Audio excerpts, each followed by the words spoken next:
All right, welcome in, welcome in. We are live. The REMINGTOM pod is here, winding down the new year, winding down the quarter century mark. We've got a lot of recapping to do. We've got some lists to go through. It's going to be an exciting live stream. You guys are going to want to lock in. But just to keep you updated on what is running in the background as well, too. A light night of NBA hoops, but Sixers, Grizzlies, riveting basketball, Embiid versus Ja.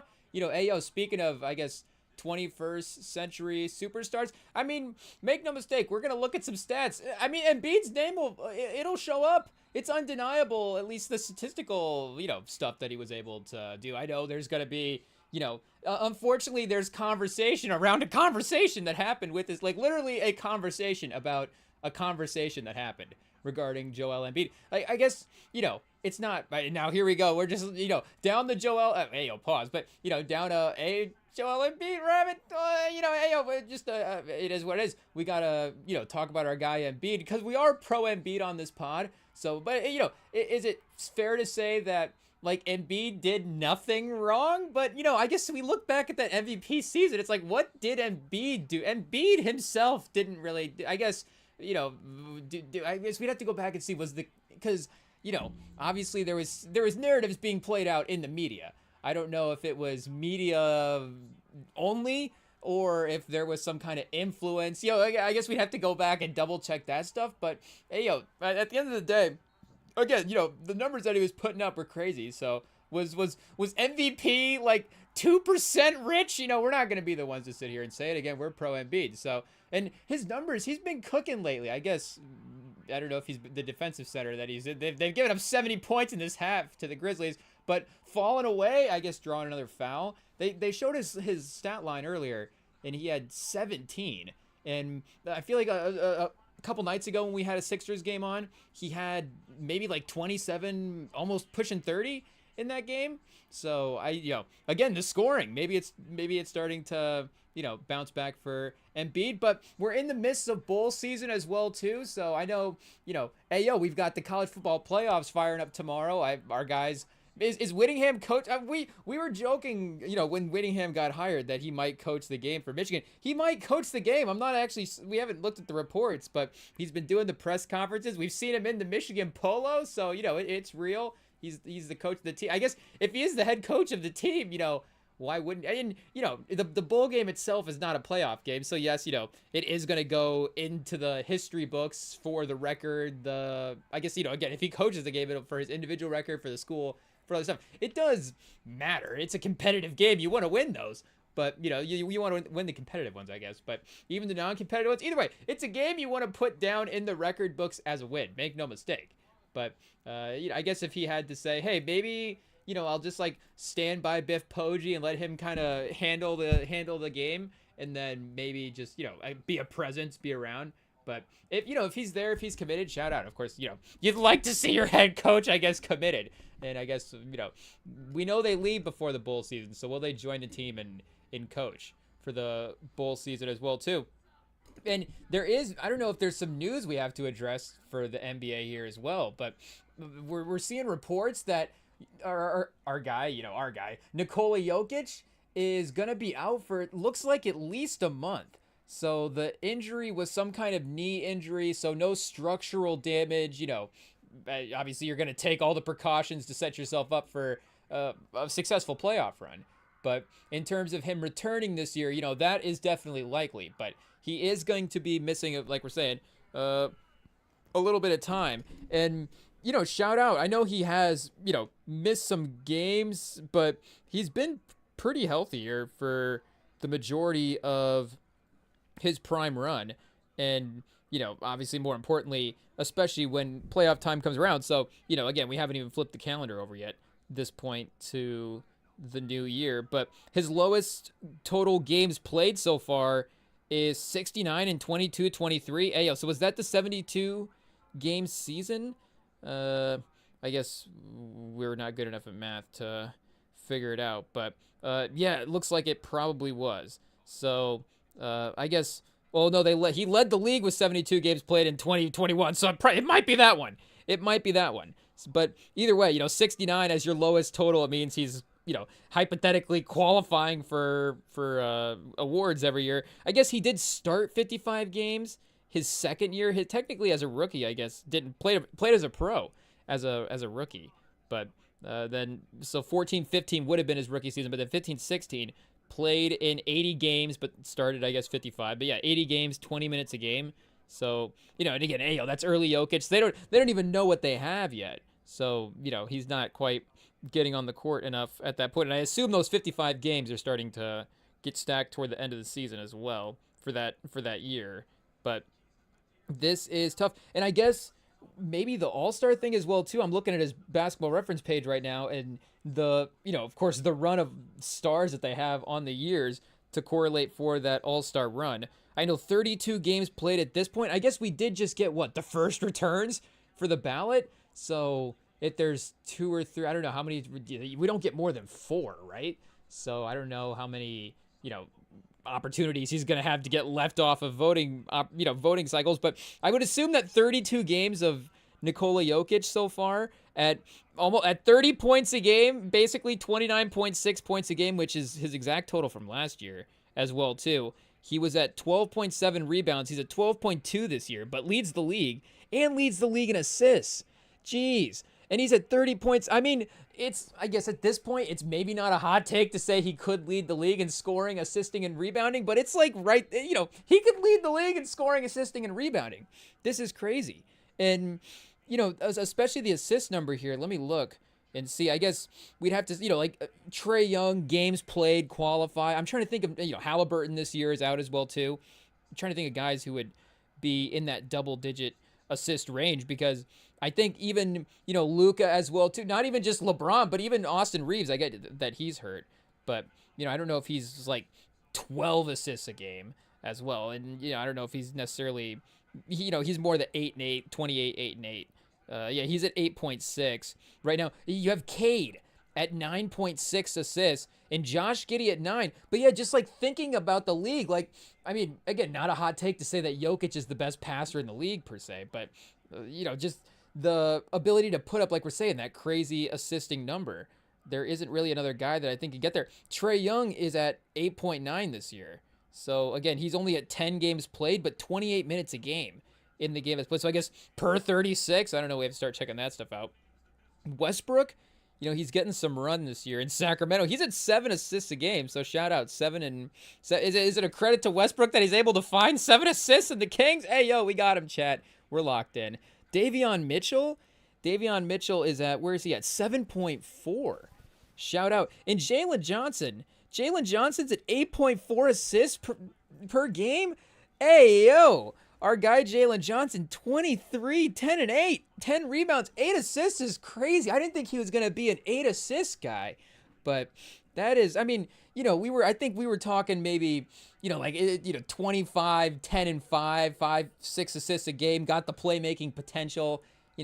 Where's Giannis at this year? I get,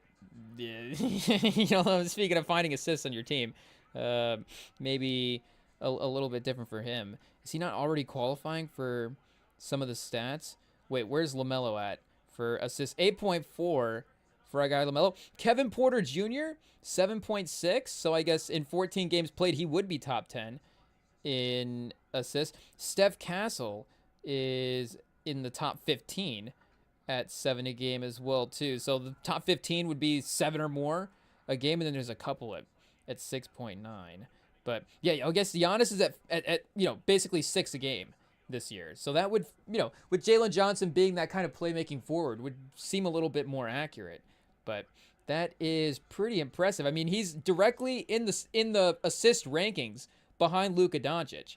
So pause. So again, I guess comparing Jalen Johnson to either Giannis or Luka, hey, we're throwing the names out there, that's for sure. But again, in some of the stats stuff, maybe we would have thought that to look a little bit more like that.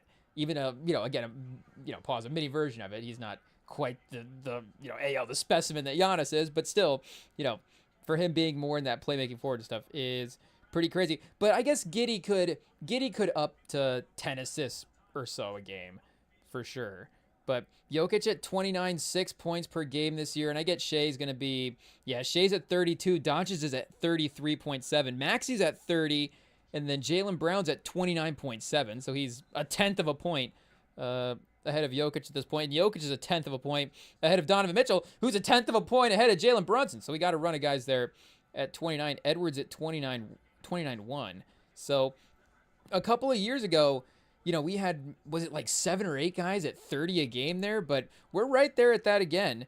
And Steph is 28 and Giannis is at 28 a game as well too. So the top 10 in scoring are 28.7, 28 and a half points a game or more.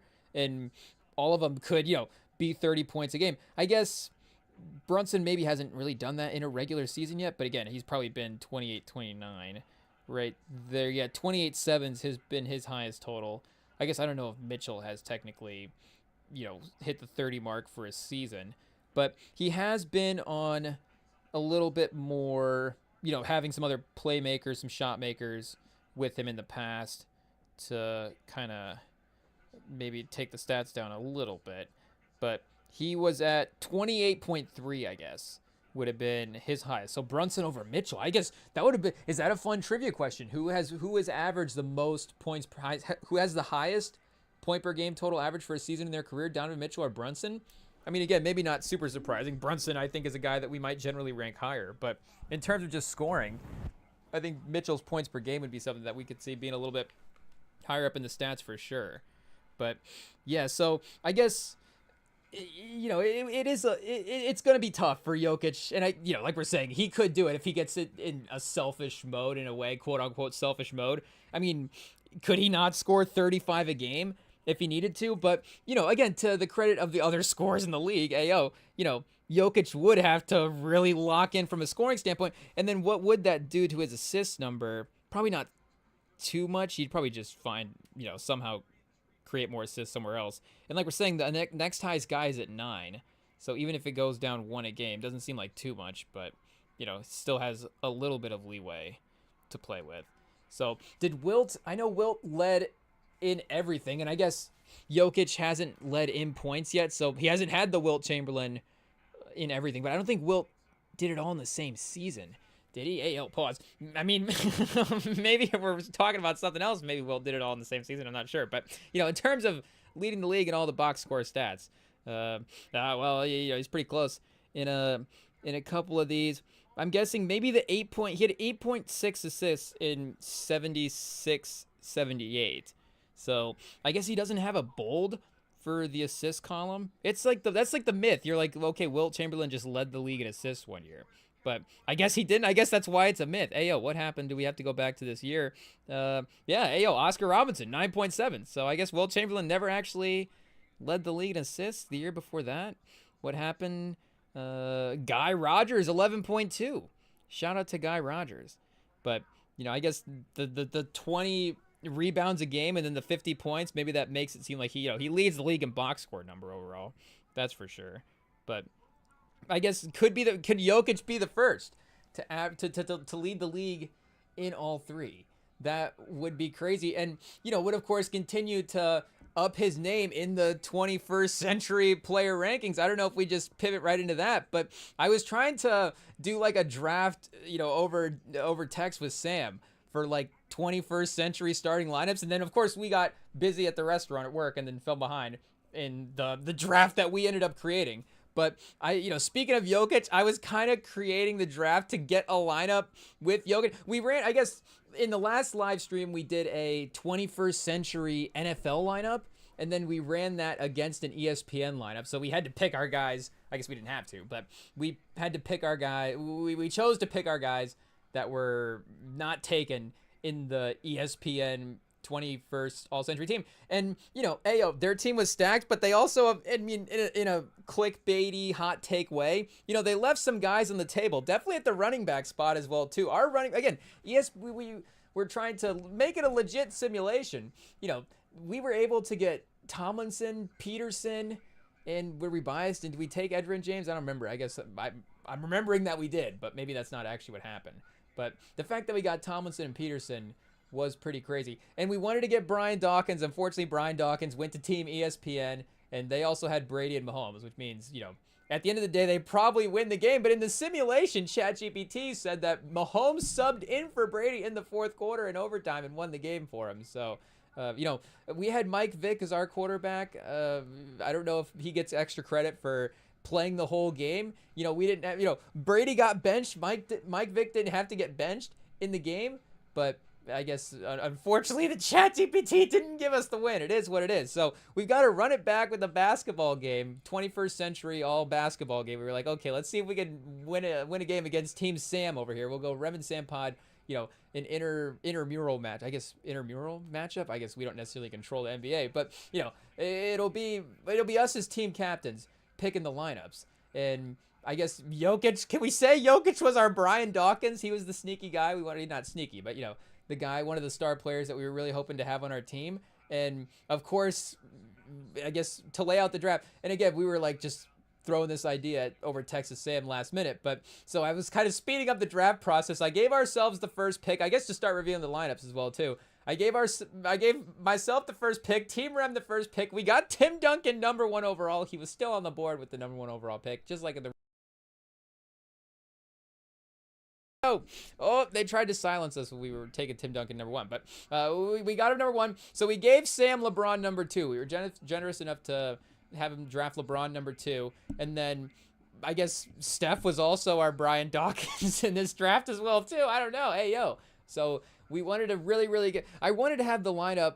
I was willing to leave LeBron on the board if we could get Tim Duncan, Steph, and Jokic all on the same team. But I got Steph, and then with the 4th pick, Sam was immediately just like, yeah, I'm going to take Jokic. And I was like, oh, well, there goes the whole point of that. So the two building blocks, Duncan and Steph versus LeBron and Jokic. And then I ended up taking Shaq with the next pick. Hey, yo, we're building a crazy lineup. And Sam, I don't know if he wanted to take the direct rival and neutralize Shaq, or if he was just continuing to add to the offensive versatility, but he got Kobe, RIP. He got the Black Mamba, the legend Kobe Bryant, with the 6th pick in the 21st century player draft. So I mean, maybe the Tim Duncan LeBron order, that I guess that could be debated across lists. Hey yo, TCU's got an offensive lineman named Remington Strickland. Hey, it's a weird one to see out there. You don't see it a lot. So when it's you got to shout out. I don't know. We're not necessarily like there's not a group chat, but I think it is like and I don't even think it's like a honk your pause, but you get like a drive. I haven't actually had that happen in a long time, but I do remember that happening more as a kid. Maybe it was just more of a highlight when it was a kid, but if cars were the same and they would pass each other, they would honk. Maybe it's a Midwest thing. Hey, yo. And, they would honk as, of course, crazy. Pause. But I guess, we're lost now. It is what it is. But back to the 21st century teams. So he got Kobe, and then we got, after Kobe wins 6, we ended up taking Kevin Garnett, number 7. And then, unfortunately, again, with time constraints, that's where the draft has ended up. So we may have, actually, let's check and see. Maybe he's gotten a pick in before we auto pick for him. It is what it is. No, it's okay. I feel like he got basically the core guys that he needed. And again, Sam knows a thing or two about basketball, so I think we could probably auto pick correctly for him. But maybe KG we could debate in the top 7 for players of the 21st century, but that does seem like a pretty obvious quote unquote top. I guess we'll say top 6, and I think the Mount Rushmore, kind of before the Jokic ascension, and hey yo, that's how time works as well too. There's always going to be new names in the list, but at least for the 21st century Mount Rushmore, the names would have been up until Jokic, like we're saying, Duncan and LeBron, or LeBron and Duncan, however you want to phrase it, those two guys, and then Kobe, and then I guess we're just leaving Shaq off, like we're saying, but you would probably put Steph. You would probably have those 4 guys as the 4 pivotal guys in the top of the list, and I guess Shaq would be the 6th guy that we're leaving out in the top 6 in general, and he is an interesting one, of course, for a team building scenario. So I think if we're gonna auto draft for Sam for his next pick, again, he's got LeBron, Jokic, and Kobe Bryant. So I don't know. We just go defense for him as well too. But we got KG. I do think that he would probably end up going Kevin Durant. Would be my guess. I did a little sort on the stats for the 21st century. Again, Jokic is going to win the advanced stats argument at this point. And I mean, I don't know why his career wouldn't play out the same way. But again, you go like PER, which does favor a lot of the centers for sure. You know, you have Davis at 4th, but you know, Embiid and Davis 2 and 4. You know, is it crazy to say? It may be a little, again, you know, a little bit of an exaggeration to say that the best version of Embiid is the second best player of the 21st century.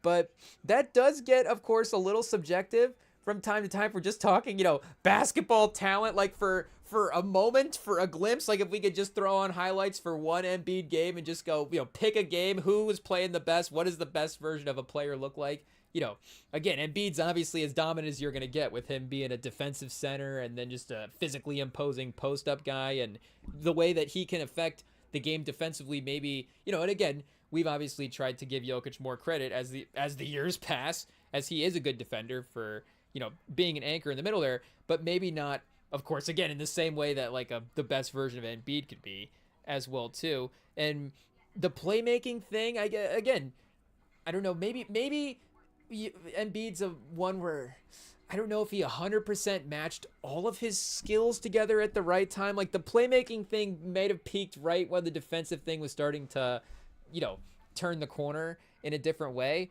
But if you know, take his highest level of playmaking ability and add it to the, you know, best version of an athlete and defender and offensive player, you know, scorer that he was as well too.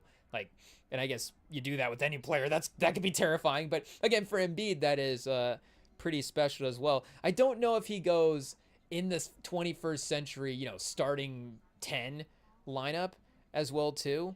But I do think, you know, Durant has a case, you know, of course, multiple finals MVPs, going toe to toe with the, you know, the best player. I could just say arguably again, you know, check the jersey over here, Chad. You know, we're going to make sure to remember Tim Duncan's name up there as well, too. If we don't, who is? Nobody will. It is what it is. But, you know, Durant, just in terms of especially the modern basketball aesthetic, is maybe even a guy that you would consider in a fantasy draft standpoint before Tim Duncan. I mean, you know, I'm sure a lot of guys would definitely trend that way. And I mean, if Sam does in theory have LeBron and Durant and Jokic on the court at the same time, the offensive genius of that team is going to be insane. And unfortunately, unfortunately for him, we have Steph. I guess unfortunately for the purest offense, but with Kobe as well too, like that might be the all offense team for the 21st century. Ooh, again, if, you know, we're going heat check, guys, we do have a spicy pick for our lineup for the, again, I guess not necessarily top 10, but just for the lineups that were thrown out for the sim. We do have a spicy pick for our 5th spot. I guess we already said that we had Garnett 4th, so we have, just to update our lineup, Duncan, Steph, Shaq, and Garnett as 4 of our 5. You'll see where this 5th pick is going. It'll really bring the roster together perfectly. But in terms of, and I guess, again, we're just leaving out Shaq as well, too, but he's such a unique player. And maybe Jokic is, you know, I don't even know who is more unique at this point. Hey, yo, you know, now we're, you know, we tread lightly. But is it crazier that Jokic does have the playmaking abilities that he does have? Because, you know, as the time that he's hitting the league, of course, this unicorn thing is becoming a real trend in the league, and Jokic is the best version of that, make no mistake. But again, we've kind of, we were more familiar with the idea of a center being a playmaking center, and then just him being, I guess, the best passer in the league. You know, he was able to push the boundaries of that to other levels. But Shaq, just in terms of the unstoppability in the post, and how literally nobody has, like, Shaq is the most, you know, you could say the most dominant player ever, but, you know, I think if you're just talking about, like, who defines that term as well too, like, Shaq just, again, like, the just feels like a dominant player. Like, I know that MJ, you know, and I guess winner maybe feels a little cliche for MJ as well too, but I think for Kobe, you know, you could definitely go mentality, and I think I don't know if that's just, and he did win as well too, of course, to a very similar degree that MJ did. He had the help of Shaq, but he got his 5 titles. MJ has his 6, and MJ, has the equal, if not more, Mamba mentality, the killer mentality, all that different stuff. And hopefully we're not saying, mixing words, poorly there. But he's got that great mindset for a competitor, and they're both kind of, obviously there's the equivalence there. But I do think that, again, not to say that you don't think of winning first when you think of Kobe Bryant. It's, again, the rings, the dominance, and the finals, and all that stuff is, the clutch moments is stuff that you think about. I know that, there's other moments that maybe anti-Kobe people will throw out there as well too. But for the most part, you're thinking about, and I'm not even, we're just talking about the way maybe he handled himself in certain basketball situations. But again, the highlights of his career are obviously the main things you think of. But the Mamba mentality and because, again, we're not gonna sit here and what do you say, like recap, but revise or whatever. I don't even know if that's the right term, but we're not gonna sit here and talk through, I guess, the whole MJ dialogue of it all. But I don't know if he's necessarily like a he was like a godfather figure to the guys in the league the way that Kobe was. Like Kobe was like a real, in like an actual influence to the guys, and like shepherding the younger players and actually communicating with them. And again, I don't know, from that standpoint, maybe MJ's a little bit more verbal with some people, and so, like maybe he's a little bit more complimentary and reaching out and giving advice and all that stuff. Maybe it's just the LeBron angle where he's competitive in that way. Like, I would understand. He doesn't have an agency, but some of the athletes, like, does Michael Jordan and Zion, is Zion a Jordan athlete? He might be. Tatum's a Jordan athlete, right? Do Jordan and Tatum have conversations? Like, they might. Tatum's pretty good, but I don't know if Tatum's gonna be closing in on Jordan territory. We don't want to underestimate our guy. Maybe we'll auto pick Tatum for the 5th pick for our guy Sam. Again, in terms of completing a lineup, that would be a crazy, all forwards, all playmakers, the versatility, the defense. I mean, there's an argument that, with the 4 guys that Sam has already, that he could definitely, take Jason Tatum and be okay. And Tatum is, I guess not to get off too much on a Tatum rant, because we're talking about MJ there for a second. But, again, Kobe did have that. Like, that's one of the things that I think about Kobe first, is just, again, the influence, and this is the first thing that we think about, but just the influence that he had on the guys in the league in that direct way, where again, MJ is, I want to be like MJ, I want to watch the highlights, be like Mike, all the stuff, and it's more that influence from afar, I guess, if we're saying it correctly. And Kobe's obviously still able to be, through some of that very stuff, again, incredibly influential, and the legacy of him will live on as well too. But again, for, I guess, what we're saying, like, individual words, I guess, and I guess MJ's not as, the 21st century MJ comparison, I guess, is, his Wizards run. Can MJ, we is that our wild card 5th pick, chat? That should have been our wild card 5th pick. Oh, we might have to DM Sam and redo the draft. We're taking MJ on the Wizards number 5. That would have been funny, chat. Oh, that would have been great. Could we have taken Hakeem? Did Hakeem play into the 2000s? Pippen? Imagine we stack our team with David Robinson, Hakeem, Pippen. It's like, what century is this team from? But that would be a fun game to run through the simulation and see. It would be more fun to actually, see than I think maybe the hypothetical results. But just an old MJ, an old Scotty, Pat Ewing? Was Pat Ewing around in the 2000s on the Magic? Like, that's a great team. Pat Ewing and Hakeem, Pippen and Jordan, and then David Robinson. 3 centers. I guess maybe that's a little unfair for the versatility. But, hey, I guess we're kind of building that lineup ourselves with our 21st century team. Like we said, we've got Duncan, Shaq, and Garnett in this lineup.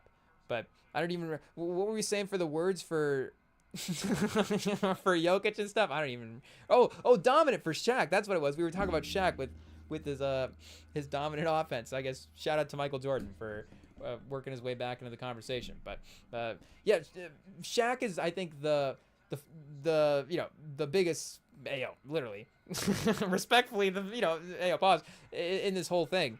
in terms of how he could affect the game offensively. But we'll give Sam Durant number 4, and then the guy that we want 5th in our lineup, I was thinking, do we just commit to the 4, go crazy with the forwards? Do we just go Giannis with the 5? Because Steph might be able to, we don't want to be unfair to Steph, but he might be able to handle a lot, most of the backcourt scoring by himself. Again, the defensive lineups that Sam's going to be able to have is going to be, pretty terrifying, all the switching that they're going to be able to do. But if we had Giannis and Garnett and Tim Duncan and Shaq, like, our team defensively would be pretty great. Again, we may suffer from a 3-point line. Not a lot of like perfect release in the 2K simulation. I can see this team in the 2K version. Got a lot of open threes, a lot of Giannis in the corner for 3, and you're like, this is not exactly how this team should be playing. Like, I get this is a great team together, but in this sort of 2K offense, this is just it's not working. But in real life, the speed of them running around and just the amount of the court that they're going to be able to cover would be pretty crazy. But I was thinking about, did I even say who my 5th guy was going to be? I guess we're technically up next in the draft. I guess our 5th guy is going to be Tracy McGrady. We're going to go Tracy McGrady. Again, for guards, we could go, Harden. We could even go Shea if we're going this version of Shea. And, I guess to mention James Harden before Shea, Shea's actually been a title-winning guy now as well, too. And, like Tatum, even if it's a newer result. But, of course, again, like we're saying, the peak versions of Harden, Dwayne Wade could be in consideration. Sam could sneaky take Dwayne Wade. But I was thinking about Chris Paul as the 5th auto pick guy for Sam's team. Maybe we need we need some equal matchups for Steph on this team. I guess we need Steph to be cooking Chris Paul like he did in real life as well, too. With all due respect to Chris Paul. It's unfortunate. There is also, fresh off his career high, Kawhi high, career high. I don't know if we can spin the pun there correctly, but, fresh off his career high at 55, Kawhi, there is a chance that Sam takes Kawhi to mess with us a little bit. And again, that would be Jokic, Kawhi, even LeBron, Kawhi, Kobe, those 3 defensively at the peak of their powers. And then even Durant as well, too. Like, Jokic is going to have not a lot of people are going to be getting to the basket for Jokic to have to defend. That's for sure. And, again, he's got the extra playmaking with Jokic and LeBron. Like, he could even go Giannis. Like, there's a chance that he would go Durant and Giannis with that as well, too. Maybe I would, impose my own, can I say impose my own bias? I don't know, but maybe we would auto pick ourselves there for Sam and just draft him Giannis. Because the stats are saying that Giannis does need to be off the board. I guess, do we have to, again, consider the multiple title winners first? Because Wade would be another guy. He led the 06 Heat to the finals. A sketchy finals. I don't know if that's the first thing we need to say. Because the team that they did defeat, of course, the Dallas Mavericks, we are going to be, we're not going to be bummed out anytime the Mavs lose in a playoff series. So if it's the finals, it's a close call, but we're definitely okay with that. We don't need the Mavs, with all due respect to the Mavs fans out there, it is what it is. We don't need the Mavs fans to be winning any titles. Unfortunately, Cooper Flagg's not going to help our wishes there any. And, I guess we'll see how the Davis timeline works out with that. But, again, with him winning that and then the multiple finals that he won with LeBron, and then just that team being as influential, that trio being as influential as it was, he definitely could be a top 10 guy for the century. I guess, do we have to talk out the KG piece as well, too? Because KG versus Giannis is very, very close. And I do think that in some ways, we're not going to cop out and say that that's neutral, because to Giannis's credit, he was like the performance that Giannis had in the finals is individually better than Garnett's. I guess I just personally wanted to lean a little bit more nostalgic with the lineups, and I think that you can check the tapes obviously and check the tapes going forward. We'll still be talking about how great Giannis is. Right? Are we Chris Collinsworth with Giannis? Maybe we need to do our Chris Collinsworth favorite player rankings. I guess we could do that at any point, all time, current, who knows, where's Norm Powell going to be currently? Hey, here's a guy that's just getting buckets in Miami. Nobody's even talking about him. Maybe Norm Powell could get buckets in an all-time game. You're telling me Norm Powell couldn't get 15 points? But, I mean, Giannis, again, maybe individually did accomplish a little bit more than KG, But I do think for this lineup as well too, I kind of am considering the fact that I need KG to literally guard everybody. Not to say that Duncan can't be a great defender, and not to say that Tracy McGrady can't be a great defender. And of course, Shaq. I guess we can't necessarily get Orlando Shaq because that was in the 90s. But LA Shaq is fine. We'll take him as a defender as well too. That's great. That's great defense. Obviously, we're gonna maybe see a new version. Some of the pick and roll switching might be a little bit more in focus now. Depends on what year, I guess, we play this game as well too. Are we taking the current players back to like 2008 and like saying like that would be a fun wrinkle though. That really would, because again, the league does shift. So I would, are we being biased to say that the league has shifted for the better? I mean, you could say that maybe like that 2016 to 18 run, just in terms of play on the court, the way the game was played, but that was a pretty, I don't know. I think the way it is right now, there is a good balance of the mid-range being back in it. That not to blame it all on the James Harden teams from back then, but there was a little focus of, a lot of guys standing on the perimeter and, not necessarily maybe a focus on actual offense in the same way there was in the past. But, again, the actual, do we, again, speaking of 08, do we put these guys back in 06? Maybe Wade would be he'd be a cheat code then. Wade's just going to get all the foul calls. And whoever has Dwayne Wade wins. It doesn't even matter if they have LeBron and Kobe and MJ from 2003. Who knows? But, maybe we would have to go Giannis. I guess Kawhi would be the other multiple title winner as well, too. Or the Celtics guys didn't win multiple titles. No disrespect. But I'm just trying to remember correctly. I don't think they did. I guess, again, Kobe already off the board. So just in case we're missing a major name here. Kyrie? Do we take Kyrie? I don't know. But, and I guess I was going to say this earlier as well, too, when we talk about the 06 finals, but remembering it now, seeing their name listed here, Dirk, of course, making multiple finals in that individual run. Like, Sam could definitely take Dirk. Dirk and Jokic would be fun. And then maybe that gives us a little flexibility, again, a little more hope on the visual as well, too, the graphic, because he could definitely win the graphic if he takes the right guys. Iverson? Oh, how do we leave Iverson off the list? That's tough. The all offensive lineup, does that have to have Iverson? What was that all offensive lineup we were talking about earlier? We said it was Jokic, LeBron, Steph, Durant, and then was it James Harden or was it Shea? Or it was Kobe. Kobe was the other guy. Yeah, that's a pretty stacked five. I know that, because LeBron does also play defense at the peak of his powers. I guess, are we talking current? I don't know. But, mind the game era LeBron. I don't know what the defensive rating is there. But, Cavs era LeBron. Is that what this is? I didn't think about that until right now. But is this mind the game era? I feel maybe going to LA the first time is, now Clutch Sports era started in Cleveland. For sure. I don't know. Clutch Sports era was Cleveland through Mind the Game era. There is a name though for the LA era that we're not thinking of. I don't know if we can call it the bubble era or not. But again, I don't know. He's got more of the, you put him in the the well-rounded category. Again, that's no disrespect. Not saying that he doesn't play offense, and not to say that the all offensive team has to be guys that don't play defense.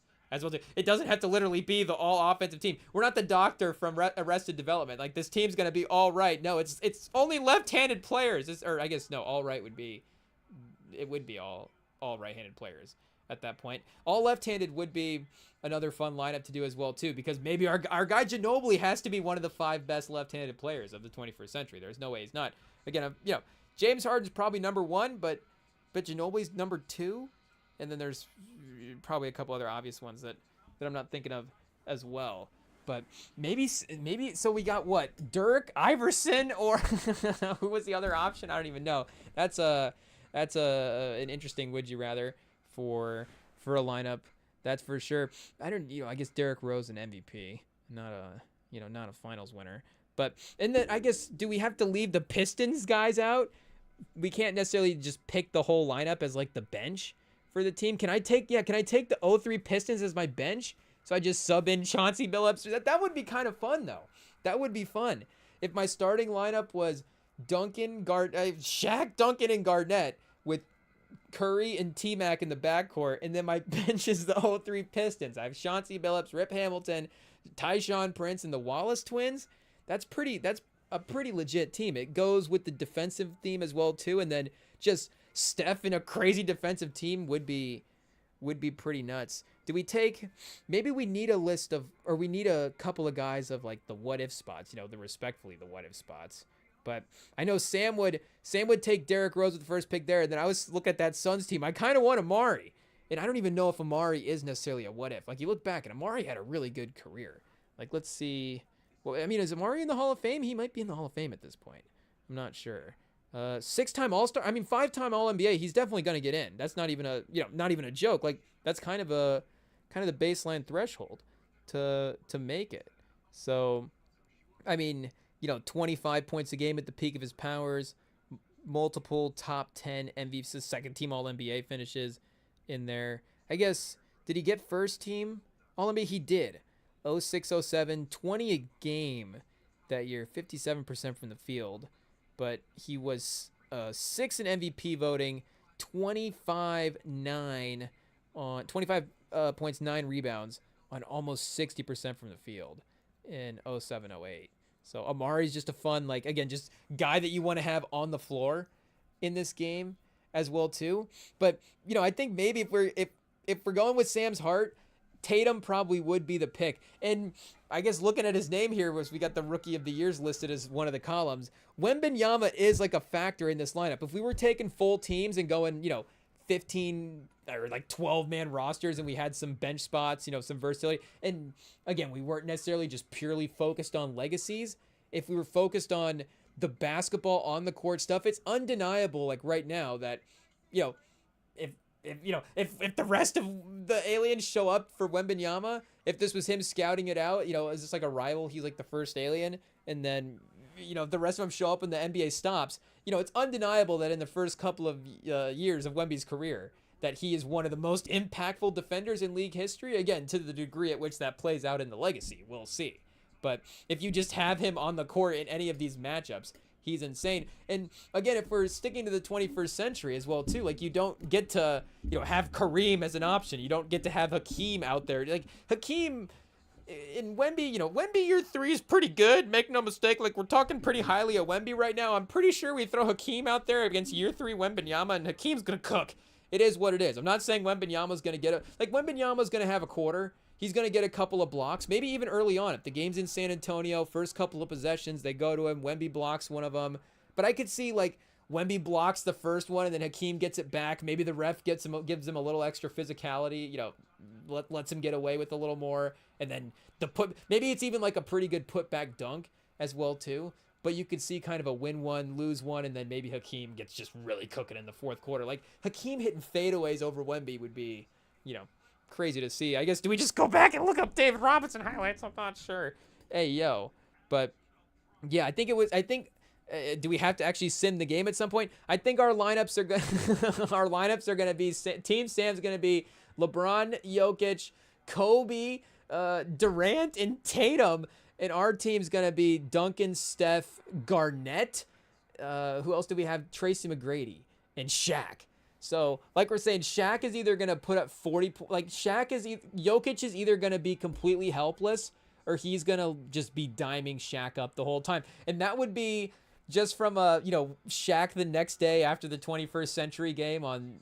I was going to say on TNT, ayo, RIP. Speaking of the 21st century, chat, nostalgia already. But, next day on ESPN, where's it going to be in a couple, the next day on Apple or whatever, who knows. But Inside the NBA on Apple, Inside the NBA is going to be one of those, it will outlast all of this. It doesn't matter what streaming service is around. It's just like, we just need a place to, where's Inside the NBA going to land? We just need a place for Inside the NBA to land. As long as big Hollywood can keep Inside the NBA on the airwaves, then something's going right in the decision-making process.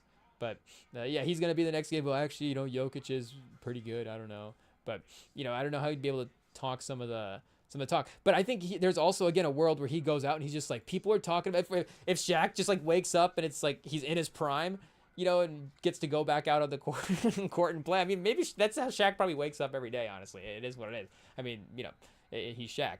but there is a chance that he just goes out there and just like puts up 45 on Jokic and just absolutely destroys him. But we'd have to, again, the Hakeem stuff was early in his career, and him and Duncan were battling it out as well too. Not to say that Duncan didn't have his matchups, but Duncan is going to be another, again, interesting one in this as well too, because you're going to have Durant in the, Tatum and LeBron. You're going to have these wings running around on the perimeter. Duncan's definitely going to be a little more perimeter oriented in this one. And again, KG's definitely our 3, so we have basically zero spacing around Steph, but Steph is hopefully going to create all the gravity, and then T-Mac, we're going to need T-Mac to score 48 in this game as well too. T-Mac is going to have to outduel Kobe, but I think T-Mac is looking at Kobe and Durant and is like, yeah, they're going to need both those guys to outscore me. So I was thinking, who's the most irrational confidence guy that could just go out there and put up 50 in a game? So Iverson is definitely one as well too, but Iverson, I guess, do we need Curry to get some shots in the game is essentially what the problem is. So, maybe T-Mac, again, maybe we have to sub T-Mac out at some point as well too. But that's where I was, maybe even Giannis instead of Shaq. Like if Duncan was more of the around the center 5, maybe he could match up on Jokic. And then if we had Giannis and Garnett, you could see more of the switchability on the perimeter with those two guys. But again, just for what they were able to accomplish in the 21st century, how are we going to have Giannis on this lineup over Shaq? As much as we love Giannis, like we can't have Giannis in this lineup over Shaq. It is what it is. So I think this is going to be the teams that we're going to have to run. Let's see if we can enter these lineups in and see what happens. Okay. And we did try this with the NFL in the last live stream. So if you want to see the results of that, I guess we kind of went through that earlier, but yeah, you can go look at the full lineups for that as well too. Richard Seymour, I was excited we got Richard Seymour, to be honest. It is what it is. Mike Vick and Richard Seymour. If we had Brian Dawkins and maybe Ed Reed as well too, we would probably be set. So I don't know if we, what would our perfect lineup just be if we weren't doing a draft with Sam? What would our perfect lineup be for 21st century? Could be a fun one as well too. But here we go. We got Team Sam. He's got LeBron, Jokic, and do we need ChatGPT Plus to get it up to date as well too? I don't know if does it know that Jokic is, on a tear right now? I mean, it knows that Jokic was at some point. But wait, who else do we say that he has? He took Kobe, and then we auto-drafted for him Durant. Never Tatum's his wild card, but I think Tatum is fine in this lineup. Tatum's your 5th guy to Durant, Kobe, Jokic, and LeBron. I don't think Sam will be like, oh yeah, that's actually totally fair. Versus Team Rem, though maybe the ChatGPT with the respect for Garnett versus Tatum, just could Garnett take him out? But again, Kobe's gonna have that 3-point range as well too, so Steph is gonna have to really lock up on Kobe. And then if they're switching Steph onto Tatum and Durant, like Steph is an underrated defender, make no mistake, but again, I don't know if we have the same perimeter guys. I don't know if T-Mac is he Clay defensively? We'd have to go back and check the highlights. We're gonna need him to lock in. Hey yo, do we have to put in Tim Duncan for the ChatGPT? I don't know, just in case. We've got Tim Duncan, Shaq, Steph, we've got Kevin Garnett, and then Tracy McGrady as our 5th lineup. Okay, sim this game, and then we want this actually, we need a series. I don't know if we can get Sam in one game. We need to play him in one game and get a good game plan, and then hopefully against Steph and T-Mac gets hot. Okay, we got game 1 of 7. Let's see what we got here. A close enough version of the all 21st century game. I think T-Mac and Garnett do find their way on the court again, just from a pure confidence standpoint. Like, I don't know, is T-Mac, can he out alpha Dwayne Wade for the spot? I don't know. But I guess either way, we'll just run the lineup and see what happens. Maybe we get Wade for game 2. Oh no, hopefully it's close, chat. Hopefully it's close. He's got, I guess, again, we've got Steph. Steph might carry some legacy weight, I'm sure, here as well, too.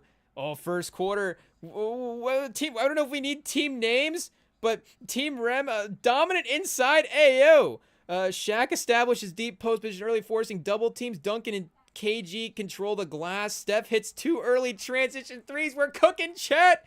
We're cooking Team Sam counters with spacing and playmaking. And yeah, you could see the like LeBron, Jokic, Durant thing really start. You could see the slow roll of that start to be like, oh no, they're like the spacing and they're just figuring out the geometry.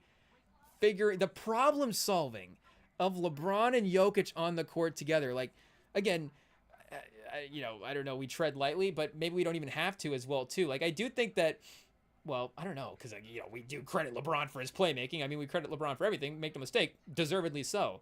But you might say that Jokic is a better playmaker than LeBron, and again, I think it's maybe more when they're, like, visually or playing in their careers, because I don't know if the best version of Jokic as a playmaker is objectively better than the best version of LeBron. I mean, you could counter with Jokic has thrown some pretty crazy passes, but I mean, like I'll just stay silent. Like I don't even have to say it because like LeBron's thrown some pretty crazy passes. Like we have the highlight reels. So again, he's got them both, so it doesn't even matter. Pause. But the just what they would be able to just be seeing. I don't even know what it would be, chat. It would just the angles. Like I guess Kobe would be able. I'm assuming if Kobe cuts, LeBron and Jokic are gonna find him. Do we need coaches? We get Pop, and then Sam gets Joe Mazzulla because he's coaching the Celtics right now. I don't know who Sam's coach would be for team of the 21st century. If it's not Pop, would he take Coach K? I don't know. Maybe John Shire at this point. I guess Jason Kidd with Cooper Flag right now, maybe. But we got a first quarter lead in game 1. I didn't see that happening. Oh, a 10-2 run. And I guess it's a long game. These guys have to play a full 48. It is what it is. A long series for these 5 guys. But fortunately, I think we turned stamina off in the chat GPT pause. But Sam goes on a 10-2 run fueled by Jokic, LeBron. 2-man actions. Durant scores effortlessly from the mid-range. That feels disrespectful to our team, honestly. Effortlessly. If Durant hit tough shots from the mid-range, that would make sense. He's done that his whole career. Tatum hits corner 3. Steph responds with a flurry, a logo 3, a relocation 3, and a slick dish to KG for a dunk. Shaq punishes Jokic in the post. Can we get ChatGPT to generate a highlight of Shaq just breaking the backboard? Pause on Jokic. We need a highlight where Shaq dunks on Jokic so bad that the brothers have to, they have to storm the court. And then Shaq's, again, Ayo, but, Shaq's fighting the Jokic brothers. That could be pretty fun. I don't know if, I feel like we're taking Shaq. Honestly, it is what it is. Though, 3 Jokic brothers is pretty scary. And again, Ayo, we tread lightly. But, Steph having to just, pull up from the logo 3, every 4th possession just to get us a bucket, could definitely see that happening. But we still have the lead at the half. 58-55. Kobe's quarter in the 3rd. Tough fadeaways over T-Mac. Does this no, this is not Jalen Rose. Oh, no. I didn't think of Kobe cooking T-Mac. We probably should have considered that way sooner. But LeBron pushes the pace and finds Durant for back-to-back threes. Jokic controls tempo. Duncan is automatic from the block. KG's defense disrupts everything. Oh, Sam gets the lead, 86-84. So we're still going, 2 for 3 with them equal as well, too. Literally everybody on Team Sam can hit a 3, so that's a problem. But Shaq dominates early. 2 dunks, 1-on-1. Team Rem retakes the lead. With 3 minutes left, it's tied. Steph hits a deep 3 off a Duncan screen. KD answers with a pull-up dagger. LeBron drives and kicks Tatum for a huge corner 3. The final possession goes. Tie game, 12 seconds left. Team Rem goes to Shaq. Double team. He kicks out to Curry for the win. Oh, Chad, he missed. How do we get screwed on the Steph Curry miss 3? Oh, no. I mean, we played this perfectly. We literally played this perfectly, and I don't want to say that we need to steal game 1, but, I mean, hey, that would have been nice. Make no mistake. So we still get overtime. So, chat, in the NFL game, again, not to give away what happened last time, I guess we'll say that it was end-of-the-game drama. It was more end-of-the-game drama. This is not going our way. It is what it is. But at least we get overtime. Jokic absolutely controls OT. Okay, whatever. Backdoor pass to LeBron. Oh, I didn't even think about LeBron cutting. Oh, man. LeBron off the ball from you. I mean, that's the problem solving. Is LeBron's be like, I know how to cut, and Jokic knows how to pass. Oh my goodness, chat. That would be insane. Hook shot over Duncan. Finds KD for a wing 3. Kobe steals it. with this Kobe seals it with the steal on T-Mac. T-Mac's gonna get benched. It is what it is. 2 free throws, 118 to 113 in overtime. Jokic 22, 14, and 11. Whoa. LeBron 26, 10, and 8. Kobe 24 in elite defense. Durant 21. Tatum a respectable 15. He's got 15. Simmons on the pod next day being like, Tatum needs more minutes in the all-time lineup. Not looking too bad. But Shaq with 30 and 14. And Steph with 27, 6 threes. Duncan 18 and 12. Durant, T-Mac not looking too bad. Team Sam 1-0. Okay, we want game 2. Yeah, we need game 2. The return. I guess we don't necessarily know what the home court situation is. I think it's all neutral site. I don't know if Vegas is the go-to. Maybe Seattle could be a potential. I don't know if that's almost too brutal to play the 21st century game in Seattle, but Vegas would be a fun neutral site game. Do we play it overseas, chat? I don't know.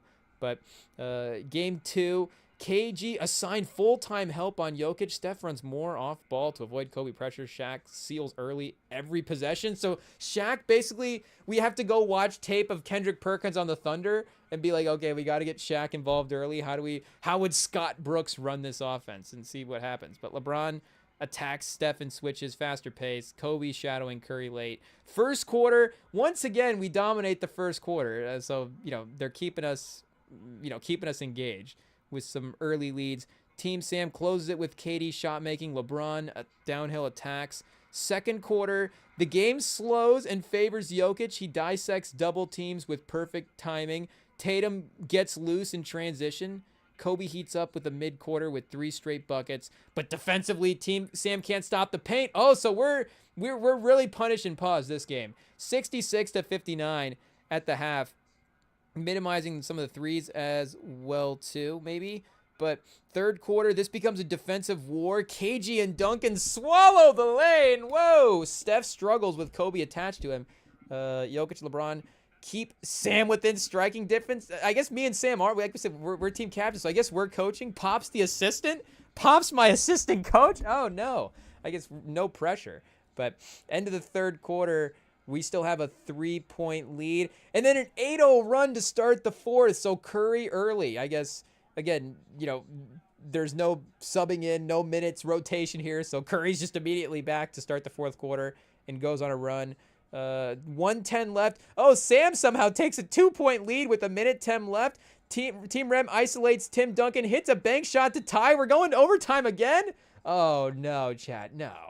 5.6 seconds left. Ball's in LeBron's hands. Pause. Oh, no. He drives, draws KG and Duncan. If he hits this is crazy. 5.6. Kicks it out to Durant. Who left Durant open? Durant 3 at the buzzer. Now, chat, this is... I don't know if Max Kellerman's running the chat GPT here, but if Steph misses the 3 and Durant makes it, I'm not saying it couldn't happen. Obviously, Durant would make the 3, but I think Steph would also make the 3.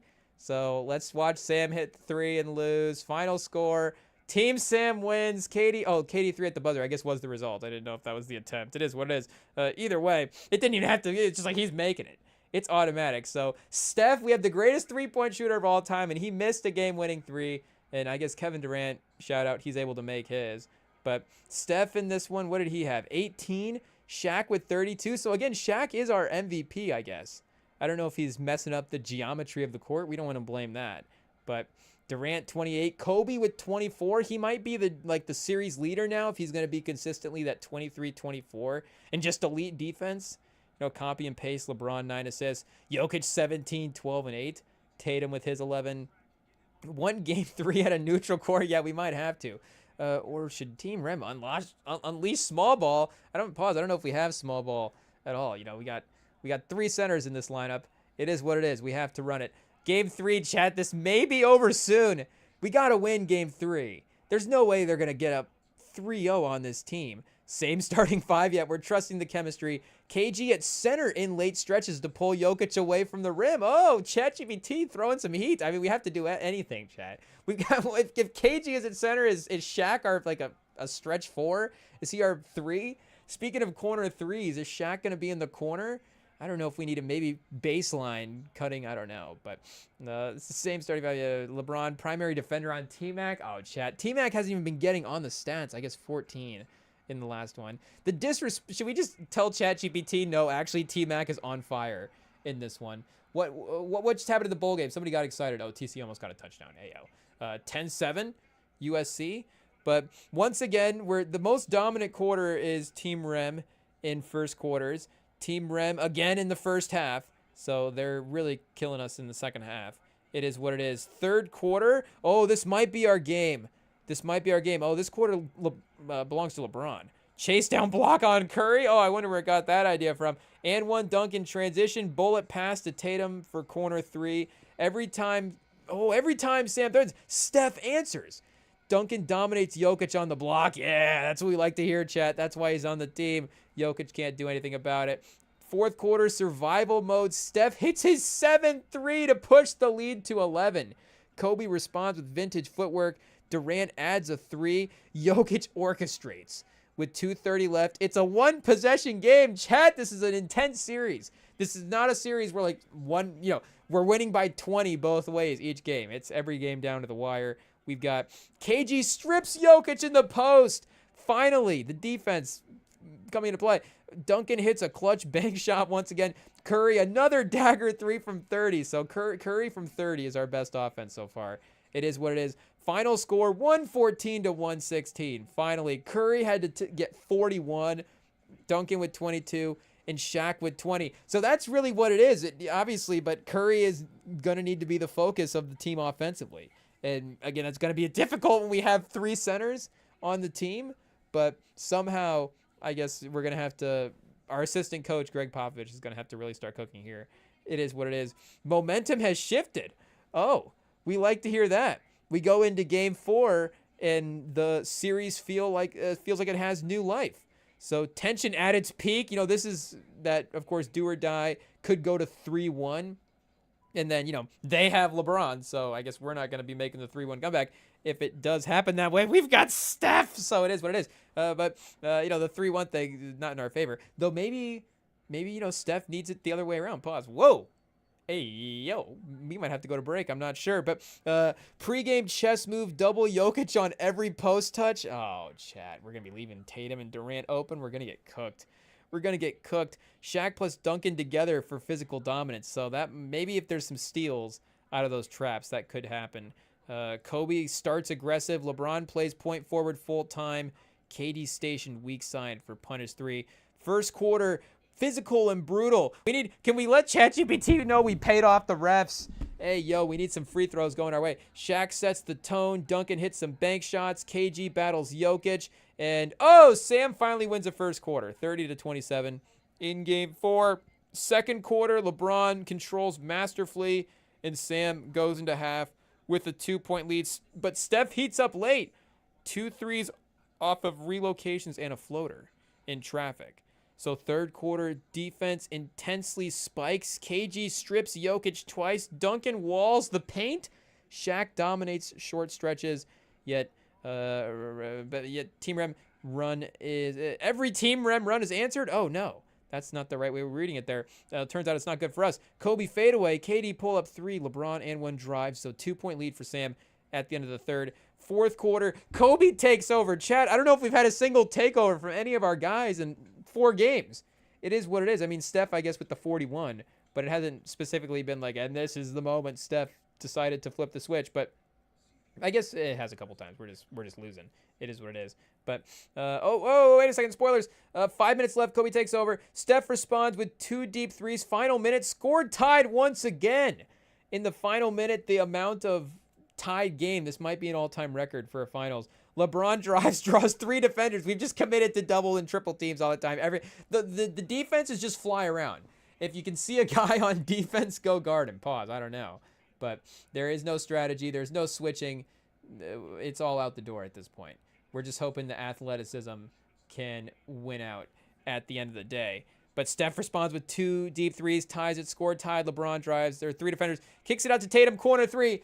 So Tatum's going to hit a 3 and Durant's going to hit a 3, but Steph's not going to hit a 3. This would be the first take storyline. Kellerman on first take I guess we're playing this into 2016 back, and we're taking 2016 media as our, I don't know if that's the case as well too, but sports media 2016 first take as our ideal first take for the next day after each game. That might be. We get Kellerman and well, I guess we're not, because Shannon and Stephen A is still probably number one. I mean, the nostalgia factor of it, I mean, Skip and Stephen A is number one, but in terms of, I guess, the quality of the show, the the entertainment value, Shannon and Stephen A is there as well too. And you got a fun, just like with him and Perk, and just hey I don't know if ESPN's definitely lets them say a little bit more now as well too. Hey but in terms of some of the jokes that are flying around sometimes, but yeah, that would be Kellerman, and just in terms of the crazy takes, Kellerman and Stephen A of course would be up there as well too. But if Tatum hits this corner three, this would be crazy. So let's see. Next possession. Kick out City. He is, once again, we're not reading the results as it happens. He does make the corner three. Next possession, Shaq misses the hook shot over Jokic. Oh, no. Ball in Kobe's hands. Step back jumper. It's good. So they hit all the jumpers at the end of the games. It is what it is. They win by 6 in game 4. They're up 3-1. Kobe's going to win the MVP for this series, honestly. Shout out. If anything happens, I don't know if we would have predicted that, but that's, I guess, we'll have to, that'll just have to be how it is. We're okay with that result. If Kobe Bryant is the reason that we lose this game, I guess which star player would it be? I guess, Jokic is the reason we lost the game. Hey, okay, I guess game 5. If they get us in 5 games, that's honestly depressing, chat. And I know this game may feel a little bit lost even if it goes to 6, but this series, again, it's been a close series every single time. We've even been better in some first quarters. So if Steph makes that 3 in game 1, it's tied, and then who knows how that changes the whole series. Quarter 1, okay, we were a little bit more dominant in this quarter as well too. A 9-point lead at the end of quarter 1. Quarter 2, LeBron settles things down. He posts Steph, draws doubles, kicks out to KD and Tatum for 3s. Halftime, okay, we still have a 6-point lead. We still have a 7-point lead. Hey, we can't do math. Maybe that's why we're losing. We still have a 7-point lead. We're telling our team we have, I guess a closer lead would be worse or better than a larger lead. If we were like, yeah, we're up by 10, but it's actually 7. So if we were like, oh, no, we're only up by 4, but it's 7. A coach that can't do math, I don't know if there's a sketch in there. But, But still, Steph Curry, another logo 3, another relocation 3-pointer. So, yeah, 6-7-point lead going into halftime. Third quarter, the war of wills. Oh, chat, we're going to lose on game-winning shots and will. It says Team Sam just has more will than Team Rem. That's embarrassing. I guess they have Kobe. So, yeah, Kobe ignites. Tough fadeaways. Steal on Curry. Contested corner jumper. Durant adds smooth scoring. But Duncan and KG clamp down defensively. Shaq punishes late. Third quarter, we're still up by 3. Okay, so this is for the series right here. This is for the series. Legacy minutes. Every possession matters. Steph hits a deep 3. LeBron responds with an and one. Who fouled him? That might be the next question for the chat GPT, is who fouled LeBron. And, once again, I'm noticing now as the series potentially winds down, not a single highlight from Tracy McGrady in this entire series. It is what it is. Just an unfortunate simulation for our guy T-Mac. I did not expect him to be disrespected in this way, but maybe the chat GPT will listen and adjust as we scroll down, and maybe he'll hit a game winner to send this to game 6. I don't know. But, yeah, we got a 3-point lead in the fourth quarter. They're all hitting it. Pause. Yo. But final, oh man, chat, we might have to go to break after that. But final 90 seconds, tied game. We've got Shaq scores inside. Kobe answers. Oh no, the rivalry, chat, it continues. Steph misses again. He missed again. Why? Why is Steph missing in the simulation? This doesn't make it. Is this a simulation? What is happening? What is happening? Steph has missed 2 clutch 3s in this series. This is impossible. Maybe we are playing this series in 2016. I don't know. But 30 seconds left. Ball pause in LeBron's hands. He drives, draws Duncan and KG. Are we on? This has happened before. Maybe because it's the same 5 guys for 200 minutes this entire series. But he drives, draws Duncan and KG. Wrap around pass to Jokic. Jokic, the shuffle. Oh, chat, it saved the Jokic shuffle for the series ender. It is what it is. What do you do? Final. Oh, Curry from 35. Chat, he's 0 for 3. Why? What is happening? This is ridiculous. This is unrealistic. This doesn't count. It's rigged. I don't know what happened. Curry's on the FanDuel. I didn't know that this was going to be unveiled in the all 21st century game. The NBA's golden boy, he's on the take, chat. He's on the take. He's 0 for 3 from game winner, game tire, clutch threes. This is ridiculous. I mean, 35 is no joke. But I mean, we've literally seen it copy other highlight moments as well, too. It's like LeBron's got the chase down block, Jokic with the shuffle, but Curry with his iconic 35-footer against, it doesn't count. What was the other one that we just missed one as well, too? That, like T-Mac hasn't had and T-Mac just scores 8 in a row. Like T-Mac did nothing this entire series. I'm heated, chat. I'm heated. We're actually going to break. Final score, Sam wins the series 4-1. Oh, and LeBron wins the MVP. Okay, there we go. But what about Kobe? What were Kobe's stats? Can we get, we need series stats, chat. We need figure out what happened for the quick 5-game series that this legacy series was. Unfortunately, Tim Duncan and some of these guys, I think they can walk away proud with the accomplishment of being on the team, but hey, this did not go as planned. Again, it was pretty close overall. Somehow, we're just way worse. I guess somehow, again, we're assuming Steph's gonna make and take everything, but 39% from 3. They're almost a 50-40 team. Team Sam. I guess that's Jokic and all just the most efficient offensive players in NBA history. But 50% from the field, 39% from 3. We were 48 and 36.5. So a couple more turnovers as well, too. Tough. LeBron at the MVP. LeBron 25.8, 9.4, 8.6, 9.4 assists, 8.6 rebounds per game, 51% from the field. Yeah, Kobe 26, 4 rebounds, 2 steals. That's pretty close. But I guess LeBron's right there with the points as well, too. So it is what it is. Durant 23, 22.5 a game.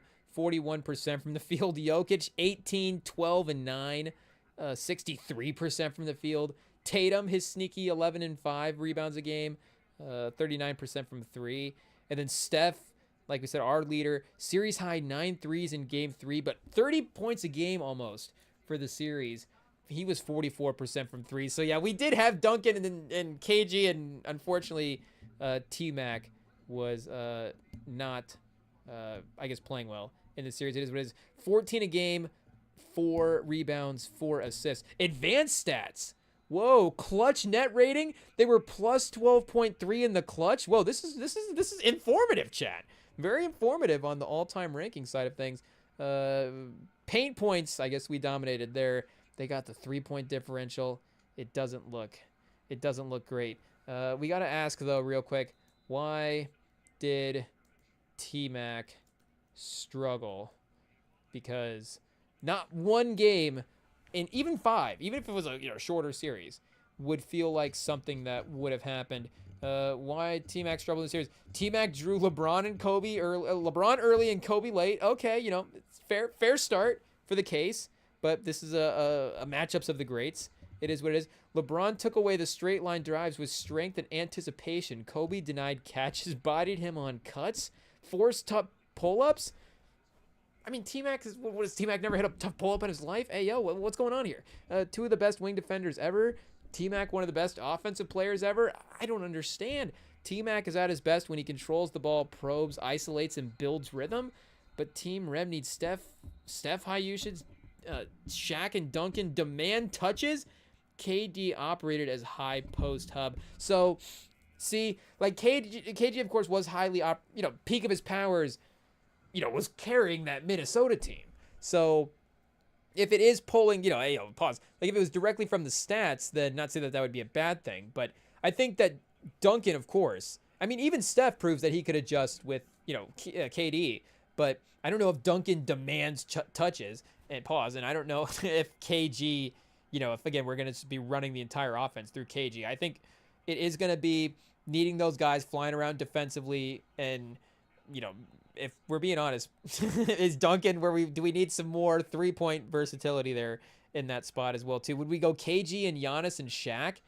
Unfortunately, I didn't consider that lineup until right now, but I guess no, we're not doing that. It is what it is. Duncan's the greatest winner of the 21st century. He has to be on the team. Shout out. So we're not going to be the ones to sit here and not consider him, but I guess we have to look inward on the team. So for a second, even I guess, the darkest thoughts are we going to trade. Who are we trading Tim Duncan for in this all-time? I guess we just said Giannis. It is what it is. But even with Steph's gravity, Shaq Duncan clogged the lanes. Whoa. T-Mac's biggest strength, long gliding drives, stop and go pull-ups, blah, blah, blah, blah, blah. It all seems like it could have been successful to me. I don't know. So I don't know if we need to get in an argument here with ChatGPT about it. It is what it is. But hey, we might have to run it back again. We're going to be texting Sam about fantasy drafts until we can win one of these games. It is what it is. But I guess when we return from break, don't go anywhere because we've got more 21st century recap to go through. We've got some lists to unveil. And I guess, more athletes, more entertainments. It'll be fun. It'll be fun. We'll lock in with some 25 for 25 rankings right after this.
All right, we are back, and we do have to mention that the background games are actually pretty entertaining. The Sixers versus the Grizzlies is 128 to 128 with less than a minute left, and TCU USC is 14 to 13 in the order of the teams there at the half.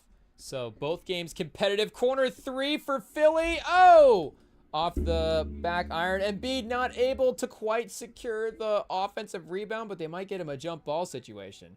So we could be trending for overtime there as well, too. Who knows? Some extra minutes potentially. But we do have a ranking or two to get through here. I guess we'll, I try to be, I don't know if we have to be timely, but, we'll do our best we can to be as efficient with the ranking as possible. But we definitely have, of course, to shout out the movies and music that have defined the century but have been a major part of, at least for us, our rotation, or, for me as well, too, mostly because it's my list, the rotation. And I guess I should say that is the first major qualifier for the list. So I guess we're going to start with movies, and we'll move from there. But the first major qualifier for the list is it's got to be a movie that I really, really watch in a real way. So we're going to go 25, those 25 movies for the 25 years. And I do have quite an honorable mentions list as well, too. So I don't know what a good example is of, I guess literally any of these are a good example. But what is a good spoiler? I mean, okay, so I've got Lincoln written down here, which, but I don't know if we need to double check the best picture nominees. I got Lincoln written down as I should mention an honorable mention. We're not getting into the 25 for 25 yet, though. Hey, if my 25th best movie was Lincoln, I don't know, big Daniel Day-Lewis guy over here, I guess, but, is Lincoln, or I guess, maybe I got Flight written down right now. Is Flight with Denzel, I guess maybe more a movie because it has Denzel that you would think would be in our top 25. I don't know, but is that a better movie than some of the movies in our top 25? Sure. But again, is that a movie that would be constantly rewatched? Though that one did, I don't think it's on Tubi right now. I think it might have been on Tubi last month, and it did autoplay. And again, I haven't seen that one a ton, and I don't know, if it plays on TV, I'm guessing the intro is a little bit different than it is on Tubi, because I'd forgotten about the start of that movie. And I was like, oh, well, maybe this movie is a little bit more rewatchable than I thought. I don't know. But, I don't know. Again, it's just if I'm thinking about movies to go to, and it's, if we're considering this time frame as well, too. So, Scarface, of course, not on the list for 25 for 25, unfortunately. Carlito's Way. Unfortunately for our guy Al Pacino, his finest work might not be on the table. It is what it is. But, again, that has to be consideration. So, or The Curious Case of Benjamin Button. I don't know. Would you guys have thought that that's a movie that is, really big in our rotation? I don't know. Again, I could definitely do this ranking where it is trying to, and it is, I'm trying to be as legit as possible. I'm not faking it with this rankings, but, trying to be as legit as possible, I guess, for the entire scope of the movies. And, at some point, again, I have to be the movie fan that I am. And just be maybe I've seen a bunch of these movies once or twice because I'm, trying to keep up and just watching what's new and, this is, getting the buzz. This is the new hot movie, whatever. But, again, at the end of the day, I'm throwing on the movies that I'm throwing on. So also, I guess is there another example the other way? I guess pause. I don't know if I have, one that's definitely that's definitely not a top 25, but, because I think the honorable mentions list is pretty stacked. There's a version of this honorable mentions list where it's just different versions of different pairings of these movies to get these different 25s. How many ways we can say it, I don't know, but it's not like we're going, okay, we love the first Thor movie so much, the first Thor movie's got to be the 7th best movie of the 21st century. Again, we're trying to be legit. I guess we're trying to legitly rank the movies that we watch. So hopefully that filtration, if that makes sense. Again, I guess it is going to be at the end of the day the prism is the movies that we're watching as well too. So that I guess makes it a little vague for what the rankings could be. But it's it's a double ranking. It's the extra filter of it has to be watched by us a certain amount of times for anything, and then again it's the ranking of that as well too. And I'm even scrolling through the honorable mentions list one more time. Like there's some tough honorable mentions. Like again, if I'm being biased, and that opens it up, pause, where it's like, okay, now again, I don't have to feel bad about leaving something off by saying like, oh, it's not a top 25 movie. Like again, I'm trying to be honest to my rotation, but there's some where it's like, and I don't know if it's all 100% like, if I have to go take 5 movies to a desert island, if I have to take 25 movies to a desert island, is this the order of the movies that I watch? But I think it is a little bit of that. It's a little bit of that where it's like, okay, if I had to take 1, it's probably that one, and 2, at least that for a certain amount. And then, I guess once you get to like 15, 16, are you in that, same thought process the entire time?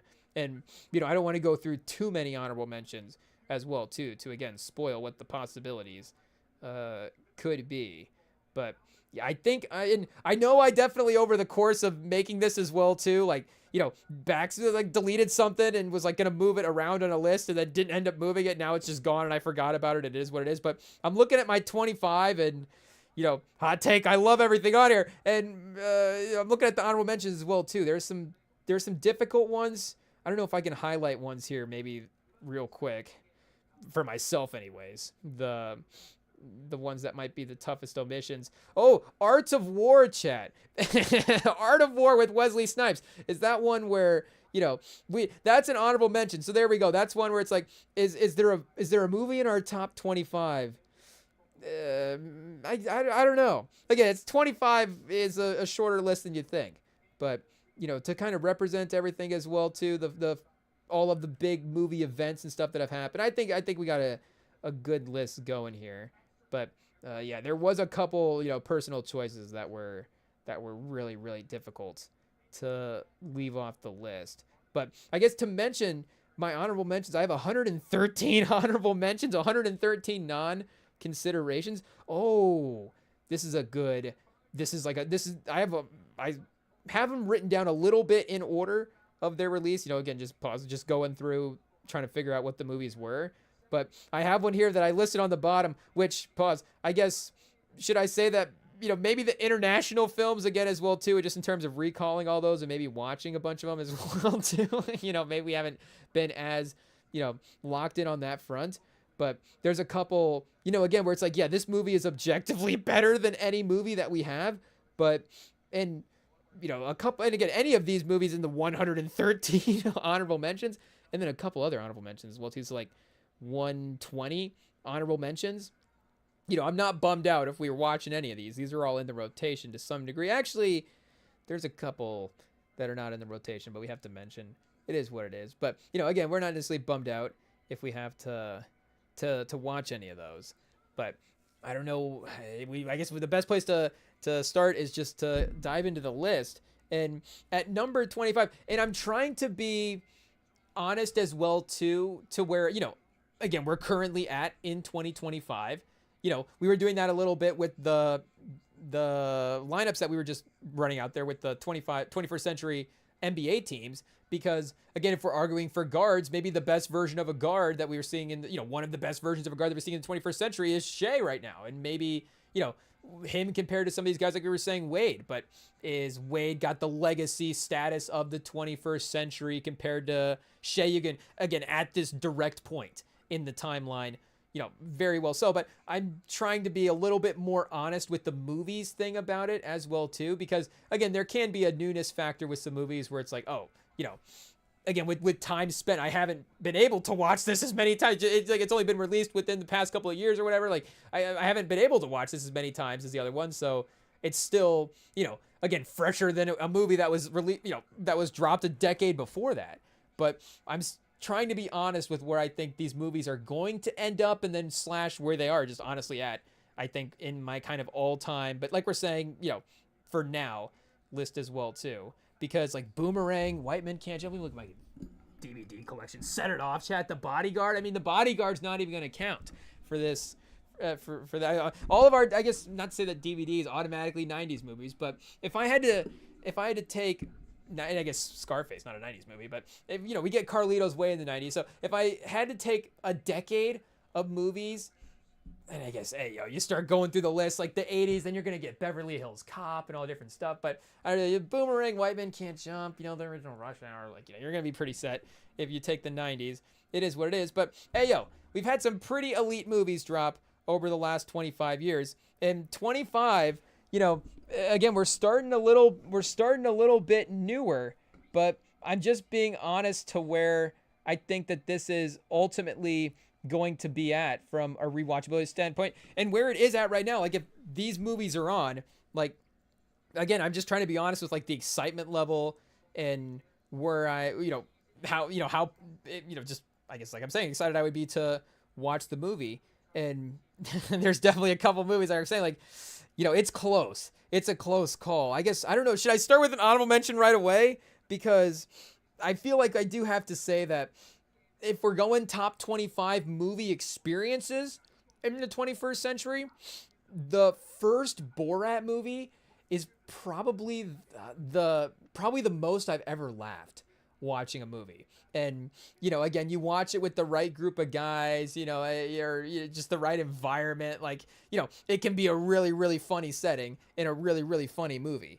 But that is, and I don't even remember, like, I've only watched that movie one time, so maybe that's why it's on the list as a rewatchable movie for me. But, if I've only watched this movie one time because it was so funny the first time I've watched it that, again, it's like, that can't be touched. Pause. That's like the number one funny movie experience. Just, again, the culmination of everything that was happening. So, hey, again, it's just like sometimes, again, you're laughing, you're hanging out, you're having a good time. A movie, you throw on the right movie, the jokes are perfect for the, and everybody's laughing, and the laughter, I mean, hey, it's infectious too. So, you're definitely, once somebody, starts down the path where it's like uncontrollable, then that's almost is as funny as well too. And now, trying to remember the night a little bit, like it was that where it's like, this person's laughing so much. It's like you're laughing at the person laughing at Borat, but regardless, it was, it was great fun. So it's definitely one of the 25, best movie watches that we've had. But again, it's not, I guess, because it's in that holy grail. It's just like, we haven't rewatched it a ton. And, I don't know, again, if we went back and had it on all the time, if it would be one of the 25 movies. It's like, let me just throw on Borat all the time. And I mean, you'll definitely see, once we definitely start getting into the list as well too. I mean, like we've said in the past before, I mean, you go through some of the movies that we've done and the watch alongs, like, there is a type of movie, do we get a little action movie heavy here later on? I don't know. But the first movie that we're going to throw on the list, and again, chat, I guess I don't have to make the case for myself, being honest. I could just make the list and it is what it is. I got to go Barbie at number 25. And you got to go, oh, Barbie, you can start with, I guess the premise or whatever of the movie and like, well, why would you be into that movie? I don't know. But also just think about, we don't even have to sit here and make that right. If you like the Barbie movie, you like the Barbie movie. It is what it is. But I mean, think about from a filmmaking standpoint as well too. Like it's Margot Robbie, Ryan Gosling, and you got Greta Gerwig at the helm, one of the best directors we have in the industry right now. And, Margot Robbie and Ryan Gosling are like some of the finest actors we have right now, and them paired up on screen is really dynamic together. And Robbie is, is it her best film role? Like she has other iconic film roles that, could definitely get brought up. That's for sure. But just the range that she has in that movie, and the supporting cast as well too is perfect. Like you got McKinnon in the, I don't even remember all the character names. At this point in my life, I just know like who is in the movies. I just care about who is in the movie. I don't really care what their character name is at this point. And like, to be honest, for us as well too, in our viewing, going back, you watch like some of those older sitcoms and they have like recurring people that are just in the shows. Like, okay, I guess a show like SNL, where it has one cast, but a show like I Love Lucy or something's gonna have a guy that's gonna play like 15 different parts throughout the course of the show, and it's just like, yeah, we're making a show here. Guys are, people are playing parts, and hey, we're not trying to get too loose with the industry, pause. But it's like, in terms of just, can this guy play multiple different types? Different types, but can he play multiple different roles in a thing? It's like, yeah, sure.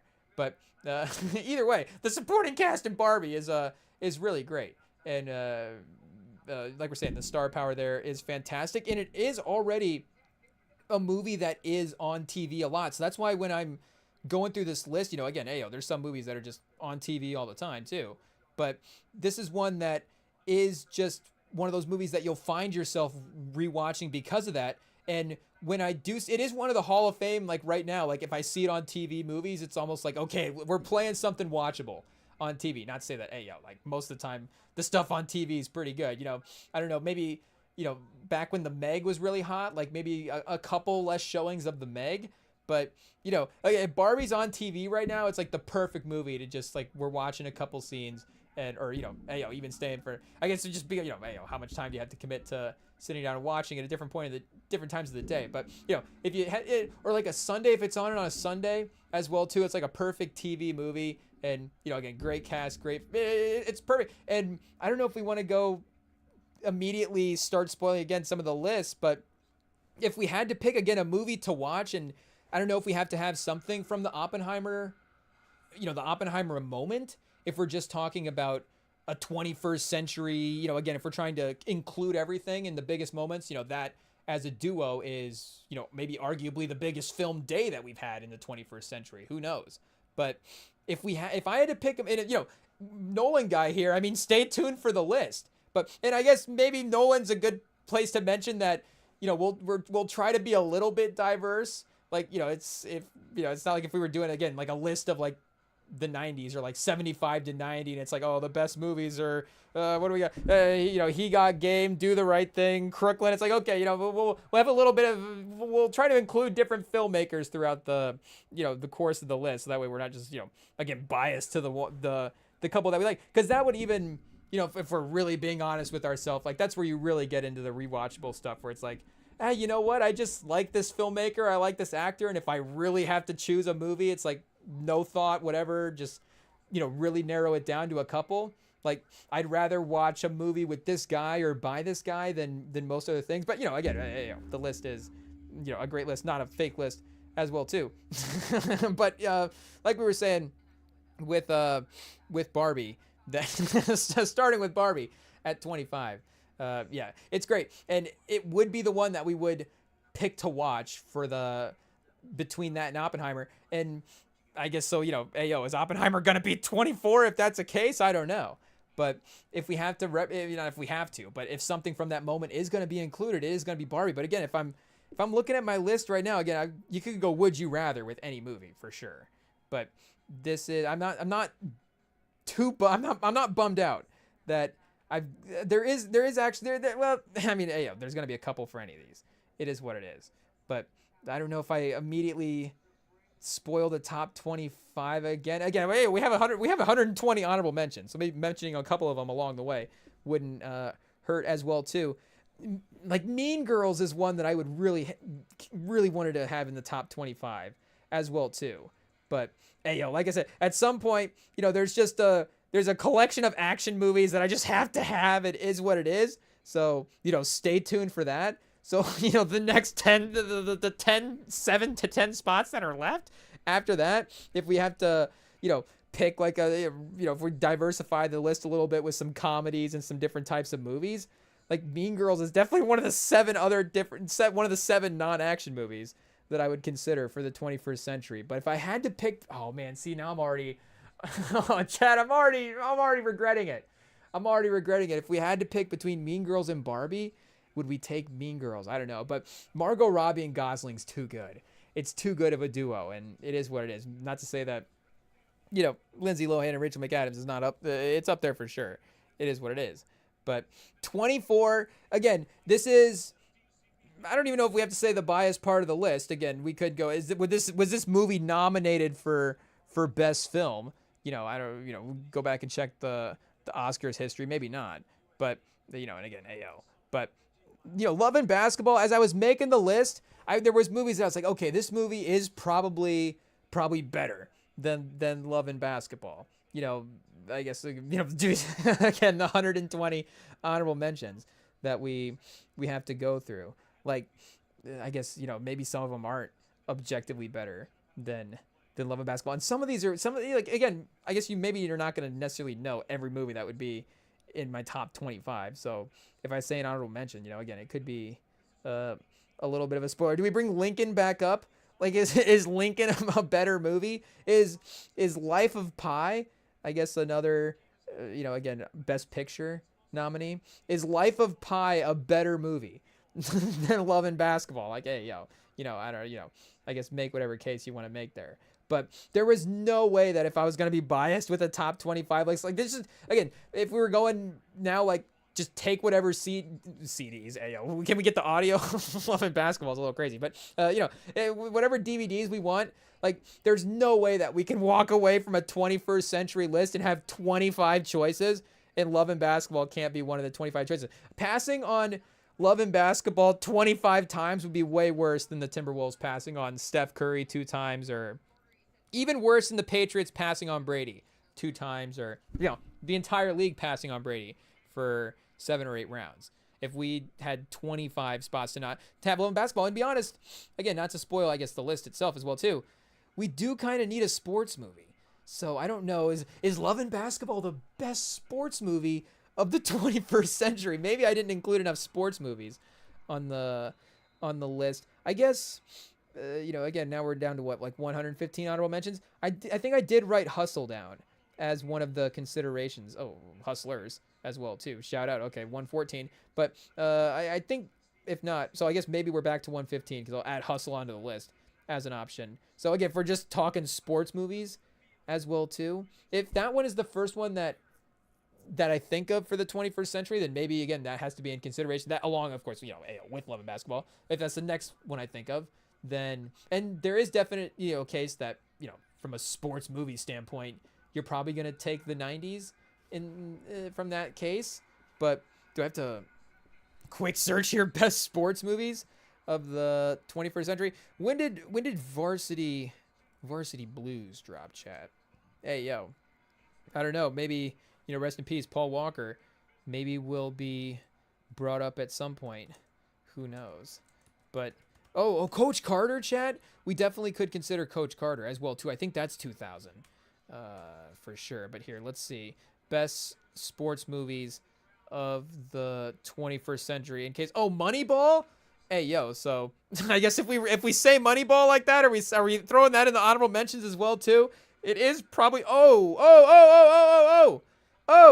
there's definitely another one. See, this is how I know I missed some movies. Did I even write this one down? I guess, we have this filmmaker considered, and there was even another movie that is in the honorable mentions from this filmmaker. I did have this one written down. I was going to say, there's no way I didn't have this one written down. I guess this one I'll not mention. But, if I had to choose, I guess because we can take that filmmaker with a couple other movies, I would take Love and Basketball over that one. But, again, pound for pound, we could argue. I'll mention that one, when we get to the filmmaker that I'm talking about. Maybe context clues would somehow give it away as well too. But Love and Basketball is going to be the 24th movie of the 21st century for us. So, I forgot I could run this from a different screen. Are we locking in, chat? I don't know. But 23. Let's see what we got here for 23. It is going to be, chat, our first animated film. We have to pay, respect to films of all types. We've got Up as the 23rd best movie of the, most watchable, however you want to phrase it, movie of the 21st century. I don't know if we want to spoil how many animated movies we had on the list. And make no mistake, if there's 120 honorable mentions, there's a couple as well too. And this could be one where, not to say that, you could sub this out. I think Up is, for me, the definitive Pixar movie that I would take to watch. Maybe it ages the best, through time.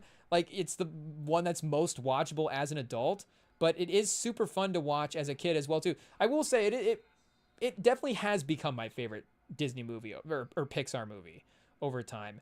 And I guess the original Toy Story is in the 90s. So, stay tuned for the rest of the list. The Toy Story movies are great as well too. And again, I can continue naming Pixar movies, and I'm not, saying that this necessarily represents all Pixar movies, and Pixar doesn't necessarily represent all good animated movies that have dropped in the 21st century as well. But definitely, of course, the defining studio in that regard, and just one of the biggest moneymaker studios. I mean, let me, again, not to, well, I guess to spoil the honorable mentions list a little bit, let me look up this run that they had. Because again, you could see the names, and it is that Pixar thing of, oh, these are kids movies, and in some ways that that animated category in the Oscar, it's its own thing. So those films are going to get separated, and it's very, very rare that, and again, Pixar has gotten to that level where some of them have been nominated like that. But the run that it had in the 2000s here, and it did have, Toy Story in 95, A Bug's Life in 98, Toy Story 2 in 99, Monsters Inc. in 01, which, is a classic. I don't know if you necessarily would hold that critically to some of these as well too. But, hey, this is a, what do we got, like 6-movie run here where they go after Monsters Inc. in 01, and now we're like going stats like it's a championship run, but it kind of is by Pixar here. Again, this is upping the level of, I guess they already had Toy Story. Toy Story 2's, pretty good. Not necessarily on the level of Toy Story 1. But 03 to 2010, you've got 7 years where you go Finding Nemo, The Incredibles, Cars, Ratatouille, Wall-E, Up, and Toy Story 3. And then make no mistake, I guess I don't know if this is Brady in the 2010s, but you got Cars 2, Brave, Monsters University, and then Inside Out again, a little revival season in 2015 as well too. But I mean, that's why, even until I don't even want to say till a couple years ago, because they're still dropping good movies. Like, Soul, I still think Soul is really good. Again, the Toy Story franchise continues to hold up. Coco in 17, Incredibles 2, like these are all, still really great movies. Even Finding Dory in 2016 is, that'll get a tier if you're not dead inside. But that, just to have those movies in a row like that is insane. Finding Nemo, The Incredibles, Cars, Ratatouille, Wall-E, Up, and Toy Story 3 in a row. Like, you could put that up against, I think, any studio run in history. And I don't know, some studios might be a little more expansive than other, the degree to again, at which, again, pause, the movie is being released, like under what umbrella, and you start getting into the specifics of the franchises and stuff. But, that's incredible. So I guess for me, not to say that that's, I guess, the only one on the list, but maybe. So I guess, are 7 of the 25 spots Pixar movies? I guess not. But Up is, for me, the definitive one. I guess Ratatouille is a close second, and Wall-E is right there as well too. Ratatouille on the right day, I mean, can be as, see a chat once again. There's a whole different version of this list where it's Mean Girls. I don't even know if, again, we spoil the one that we said was gonna be our sports movie at 24. But there's 3 movies that we could just have right there where, again, hey, I don't know if I'm getting buyer's remorse in the DVD, but not with these 3. We are chilling so far. It is what it is. But again, hey, Ratatouille. There's some some close calls here. Maybe we go back and do some editing. But 22. We've got, has it started early, chat? Has it started early, the action movie run? We've got Mission Impossible. So, do we have caps locks on? I think so. Mission Impossible. Not the first one, because once again, the franchise started in the 90s. But we've got to have Fallout. I think it is arguably the best movie of the franchise. Again, the first one, our guy De Palma, shout out, is going to be every bit as good as World 2, but especially this century, it is probably the best one. Again, just one of the definitive action movies. Could be Tom Cruise's best movie of the century as well too, though, there's obviously a lot of movies left for the list to be considered. But, not say this is the only franchise to represent all franchises. But if we were doing a franchise rankings, there's no way that Mission Impossible is not on the Mount Rushmore of franchises for this decade. And again, a lot of that has to do with Tom Cruise as a movie star. So it definitely has to be represented, and Fallout is one of the go-to rewatch. Definitely once every 6 months, we have to be throwing on the Mission Impossible rewatch. So we got to lock it into the 22 spot. At 21, again, another action movie. We're going The Town. We can't take Heat because it's 1995, so we're gonna take The Town. I think Den of Thieves I might have actually written down as one of the 120 honorable mentions. I mean, I'm sure we could have had 120, again, films with better critical acclaim than Den of Thieves for an honorable mention, but pretty good as well, too. So, definitely to be considered, I guess, spoiler alert, Den of Thieves, it could have made the cut if we were going, I guess, I saw that our guys mentioned him already, but our guy, Bill Simmons, did a top 50. So, I don't know. We'll see where he had Barbie in his top 50, but we could have Den of Thieves in a top 50. But I don't know if it quite makes a top 25. It definitely makes a top 25 action movies. There's no way about that. There's no doubt about that. But especially, I guess not to say that this is the direct comparison, but it is starting to get into those types of movies.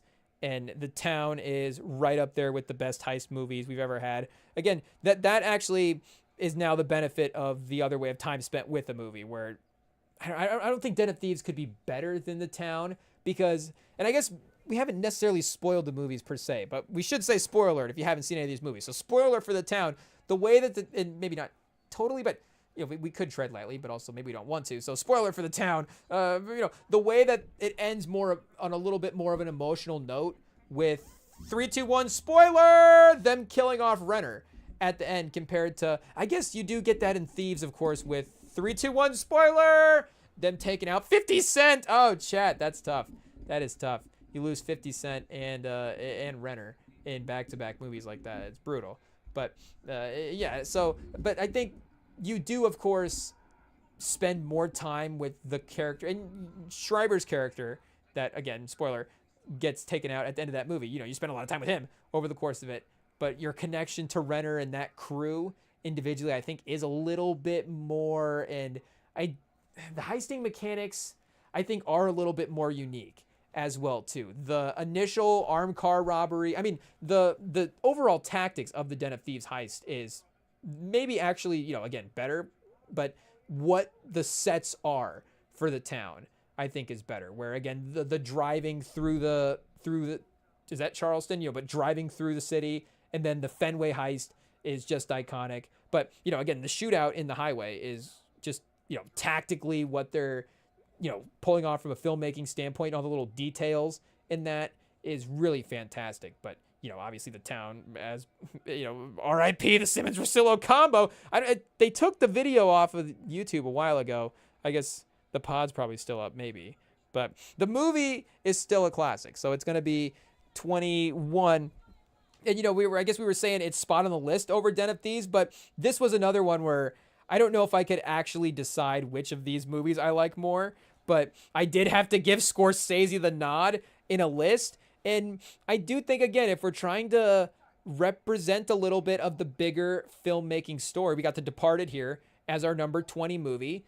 I think Scorsese has to be mentioned. Again, if we were going our list from 90 to 75, there could also be a version of that where it's like the best movies are Taxi Driver and Goodfellas and Raging Bull, or, however you want to write that. Not to say that Scorsese pound for pound has had the 21st century that he had the 20th century, but he still has been probably I'm going to be safe and say a top 5 filmmaker of the 21st century. And I'm also, including a little bit of box office in that as well too. I don't know if we want to put like, Bombeck's films with, like where do we want to go into the list for best films? Again, that's also, the scope of the movies that we watch, but he's still been, maybe, again, from a box office standpoint, the 21st century has been, if Martin Scorsese is Drake, like the 21st century has been his pop star era. He used to be a conscious filmmaker, and now he's a pop star filmmaker, but the Departed's a great pop star movie. It is what it is. And, again, speaking of endings, I don't even know if we can spoil this one. Like, this is one of the all-time twist endings and one of the all-time just emotional, like, just stunned, like, wait, what just happened? Like, it does... I'm trying to even remember, did I rewind it the first time? It might be... I'm not saying it's the number one twist of all time, but it might be the number one. You actually have to rewind it and be like, they actually just did that, because of the suddenness of it as well too. So, and the build up for that, it's fantastic. Obviously, you're getting Scorsese and Leo, and I was looking again, going through the movies, and Chalamet ascending the way he is now as well too. But going back and looking at some of those Leo movies in a row, I don't know. We could look at that run, but he had, was it 07 where I'm gonna forget the exact details of it. But he was in a Spielberg and I should know all these movies. Was it Shutter Island and Catch Me If You Can in back to back, or maybe it was The Departed. And I think it was. Was it Departed and Catch Me If You Can? We're like couple of weeks released each other. It's like, okay, this guy's doing Spielberg and Scorsese movies back then. He's still at that level. That was, but again, that's like 20 years ago he started doing that. It's like, okay, like what a run this has been for this guy at this point. But him with Damon and Nicholson, say what you want about his performance in terms of, what it could be for Nicholson in his career. Is there a polish to that performance that he could have at certain points in his career? Sure. But also, the chaos of the performance is kind of what makes it iconic. And, just the whole rat speech is great. The Departed is one of those movies that's probably a top 10 movie while I'm actually watching it. But I think it's going to crack the top 20 pause. So I guess, again, spoiler alert, I don't know if it's the only Scorsese on the list. I guess, I don't know if we keep repeating ourselves. But we got plenty of honorable mentions to cross off. The Wolf of Wall Street's right there as well, too, in terms of you rewatching it. But Departed's a little bit more in the lane of movie that we had to watch. And, hey, not to say that we can't have two Margot Robbie movies in one list. I'm definitely not against that. But, I guess we might have. Do we have to? How many times is Leo going to show up on the list? I don't know. If Leo's on more times than Margot Robbie, I don't know if that would necessarily be totally fair to our how we watch. But the Departed over Wolf of Wall Street, I think, is probably I would definitely watch that movie rather than the Wolf of Wall Street. I guess that's Leo versus Leo as well too. Hey yo. But yeah, the Damon and Martin Sheen. I think it's Martin Sheen and Nicholson though. I was of course with the tragic news of Rob Reiner. Within the recently, rest in peace. And I guess I don't know necessarily what the updates of that process have been up until this point. But the dad role that he has in The Wolf of Wall Street is. Again, for 21st century, and him as a filmmaker, I mean, he's another one we could rank 20th century films and go, Princess Bride. I guess I'm not gonna be able to recall Reiner's films quite like that, but once we pull up the list, it's gonna be like, yeah, that is pretty crazy. But in terms of acting, that role that he has in Wolf of Wall Street is all-time stuff. But Nicholson versus Rob, that's just see those two movies. It's Leo versus Leo. Leo as younger Leo versus older Leo, AO. with Leo date himself in the part, I don't know, but you got Damon versus Jonah Hill, which is a weird matchup, but Jonah Hill holds his own in that. I don't know, does Bernthal match up versus Mark Wahlberg, which I think Bernthal, I don't know if I had to cast, I think I might take Bernthal. I don't know. And then Nicholson versus Rob Reiner. I'm talking myself into Wolf of Wall Street once again. So again, there's a completely different there's going to be the upside in honor of Stranger Things. I don't know. We do a TV show. We've got, I don't know what do they call the normal world? Topside world? Hey yo, I don't know the Big Spoon. What are they? Big Spoon and Little Spoon? I don't know what they refer to the worlds as, but we got the underworld. What is it called now in Stranger Things? Hey yo, we need to catch up. The Upside Down. That's what it is. The Upside Down. That's why I called it the Topside. Hey yo. So we got the Upside Down list and then the normal list that we're doing. But The Departed is number 20 movie for the last 25 years. Number 19, we're gonna go with, speaking of Chalamet, chat, whoa, he's already passed Leo in our own list. Dune 2. We've got Dune 2 at number 19. This is another one, could be higher on the list in terms of a film itself. I think that, obviously it's been out for a couple years now. I guess not a couple years, 2024. Barely, I guess. Has it been out a year? Maybe, I don't know. The Dune, when did Dune 1 drop, I guess? Was that back in 19 maybe? So I guess maybe the Dune lore in the movies has been around for, a couple years at this point. But Dune 2, to me, of course, is a better film than Dune 1. And Chalamet versus Austin Butler. I don't know if people were saying this at the time. Again, I'm a little bit late to the party in terms of the Dune hype. So this might even continue to climb the list in terms of movies for now.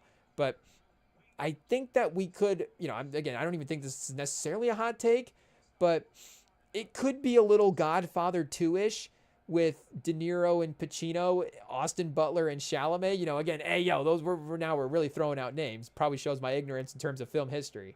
But in terms of two stars really starting to, and, hey, you got Pacino right at the beginning there. I guess we could go back and double check. I'm sure De Niro's not too far behind him, pause. But, two, and maybe even Chalamet and Butler could be even more established than De Niro and Pacino back then. I don't know. Did De Niro already have Raging Bull under his belt, or was Taxi Driver was the first? Because Godfather was, right there at the beginning for Pacino. So I'm assuming Godfather 2 would have been, early on as well too. But just looking back and being like, oh man, those two guys in that movie early on, and then being the defining actors that they could be for their eras as well too. Like again, hey yo. Obviously, Chalamet's up right now. We're not selling the Chalamet stock. Hey, yo. But it's like, don't forget about Austin Butler, again, if we're talking about Dune 2 as well. Like, he just got nominated in his last role, right? But, this last Oscars anyways, he was up for Best Actor. Like, he's right there pound for pound, with Chalamet. And just, it's just a credit to the next generation of guys that there is, a lot of names to choose from as well too, even outside of those two. But just speaking specifically to that movie, I think that could have some potential similarities, and also the movies themselves being as impactful as they are. And Dune 3 could even be on this list. I guess not for the 25 because it's going to be dropped in 26, but just in terms of maybe doubling back and the 50 for 50 list. Like Dune 3 could be, not to put too much expectations on it. Could it be a top 10 movie? I mean, we could go look at my top 10. For it to personally get there for me would be insane. But, and, I obviously think Chalamet's great in Dune 2. And Austin Butler's not even really in it that much. But honestly, it might be the sole reason that it's on the list. Again, Dune 2 is obviously a great movie. Hans Zimmer on the score. Hans Zimmer, how many times is Hans Zimmer going to be on this list? I didn't even think about that. We could rank movie scores, honestly. But Dune 2 is number 19.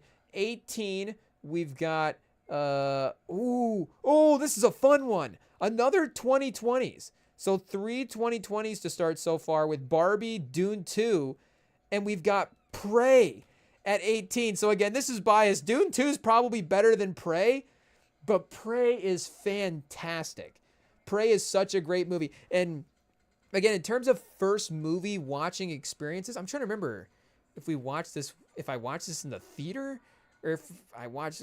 I'm pretty sure that me and shout out the Champ. I'm pretty sure me and the Champ first watched this together, but I don't remember if it was at the theater or again, because this dropped in 22, so I don't know, pandemic streaming stuff. I don't remember if this had a theatrical release like that. I guess we could look at the box office or something, but this is definitely a go-to movie for me. So again, this could be way higher in terms of just if I had to throw on a movie, though. Some of these, I mean, we're really starting to get to the list now. So this might be, I don't want to say this is the start of a new tier, but there are days when I'm like, is Prey like a top 5 favorite movie for me? And I love that franchise so much. The villain, the Predator villain is such a great character, AO, but such a great character in that franchise. It's such a menacing character, and that version of the story set in that time period with that type of, just the warfare that's going on there, and even the competitiveness of the people versus the Predator is just it's a really great matchup in that movie. But again, from a filmmaking and visual standpoint, it could be the best visual Predator movie. It might be again, if we're talking about the franchise overall now, and the first Predator movie is, again, it's great for what it is as a quote unquote, campy action movie, I guess. I don't even know if that's, if it's in that tier. Yeah, that might be a little bit lower than Predator. Obviously, it's one of the greats. But for, maybe, is Heat a little more prestigious than a movie like The Predator, even though they're both pound for pound good in their own way? Empire Strikes Back, a little more prestigious. I don't know. Again, I'm saying it. They all sound kind of on the same level to me, but Prey is every bit as good. And it's the similar beats of the first story as well too. So the first Predator movie has that first factor to it. But the way that it's able to retell the story in a new setting, new characters, is just, it's really, really great. So I love this movie. It continues to hold up. It's going to be number 18. Number 17, I don't know if this is a little bit low, but this will, again, if we got to pay representation to big moments, big things, defining things of the pause, of the film industry, is still a little bit of pause. But we've got, I don't know, I'm going to start with Marvel's the Avengers, but we've got Avengers. Which one? It's got to be Infinity War. It's got to be Infinity War. And again, maybe from a personal standpoint, there's a time where we could make this list and it's like, how many of these movies are going to be Marvel movies? I don't know. We love all these movies, could a quarter of this list be Marvel movies? But if we had to pick one to represent, it would be Infinity War. It's got to be, of course, a Russo. I guess it doesn't have to be. It could also, you've also got, Ragnarok, Guardians of the Galaxy, Black Panther as well too.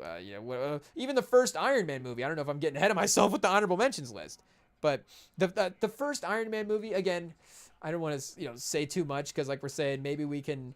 There's other movies from certain filmmakers that we could trend toward, and not to say that again we have to pick one movie per filmmaker. We're not saying that, but again, just to kind of because for the Russo brothers, I guess we're saying, we're narrowing it down to one for them. So to be fair for everybody. But I guess we'll have to double check who's got two. There's obviously somebody with two. It is what it is.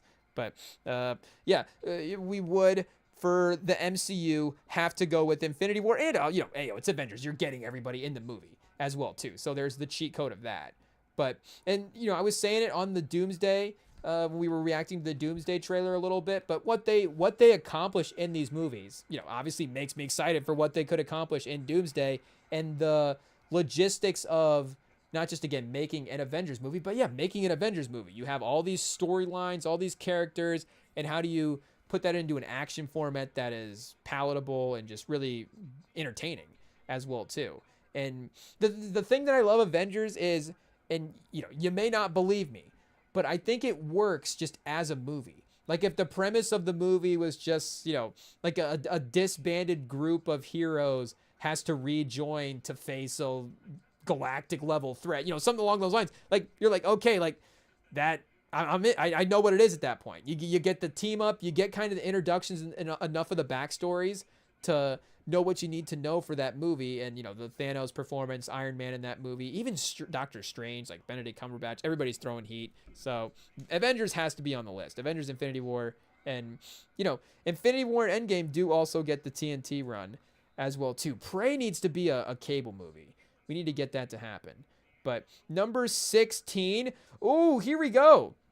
This is a fun one. We've got Dave Chappelle's Block Party at number 16. We're going with a little bit of a different direction for the comedy route. And there are so many different comedies, of course, that we could pick for the 21st century. But for my personal watching taste, I do trend to kind of almost watch exclusively Eddie Murphy movies plus Rush Hour, but I watch a lot, and I guess Rush Hour 2 and 3, stay tuned, are in the 21st century. But a lot of the comedies I do watch are not not the newer ones, and there are, again, some great newer ones. I mean, again, not to spoil the top 15, but we're starting to really get to the list here again. But like my personal connection with like the Apatow, Will Ferrell, like those, Will Ferrell, who is that? Will Ferrell, those like 2000s comedies. Again, I can sit here and obviously laugh when I watch them, or admit the quality that's there, and Will Ferrell, the comedic genius, all the different stuff. I get it, but I don't necessarily, again, honestly gravitate to just watching those movies. It's not a thing about it or anything. It's, again, you'll see the action movie turn really start to get, we're throwing Dave Chappelle's Block Party in here again because we need some comedies. We need some, not that we need it, but, again, if we're going in a different direction and just not going the top 25 action movies of the 21st century, this would be one of those that we would consider. But, if we have to watch a non-action movie, it is what it is. But I think I would take like the stand-up specials and the stand-up special movies of the 21st century over the actual comedy movies themselves. And we're not just talking about Apatow as well too. When I'm saying comedies, again, honorable mentions, the Jump Street movies I really did consider for myself, because those are, I think, for comedy funny movies, those might be my favorites for the 21st century if we're going franchise that started in the 21st century. But I'd have to double check that list as well too. But I was even considering putting one of the Kevin Hart stand-up movies on here as well, because those are movies that the quotes from those specials, especially Kevin Hart, are quotes that our friend group uses all the time. And there's a moment in one of the stand-up specials where he's in Cleveland and LeBron gets up and starts laughing, and the amount of times that we've gone back and watched, what are we, the guys are sitting here watching LeBron laugh on a stand-up special. But trust me, if you go back and watch it, it's hilarious.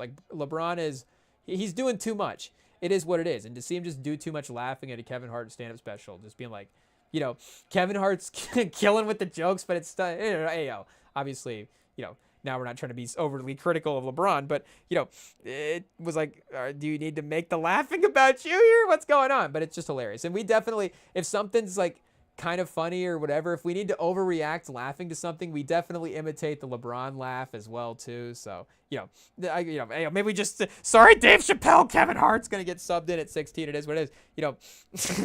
What's new for 2025? But the Dave Chappelle block party, and I don't know if we're sneaking a little bit of 90s in this list as well too with some of the characters in here, but this has got to represent, I think, that stand-up type. And I think if we're going for our limited TV show knowledge, not the limited amount of TV shows that we would watch, and then the ones that would be in the 21st century as well too, I think Chappelle Show might be my number one 21st century show. So maybe we get Chappelle's block party. And I also thought about Killing Him Softly as well too. So it could either be Chappelle's block party or Killing Him Softly, honestly, at 16. I don't know if we do another. That's in the upside down version of the list, is Killing Him Softly, like we mentioned. But number 15, we've got, and we might honestly just get to we might just do the movies. It is what it is. I don't know. Maybe we get music on to start 2026.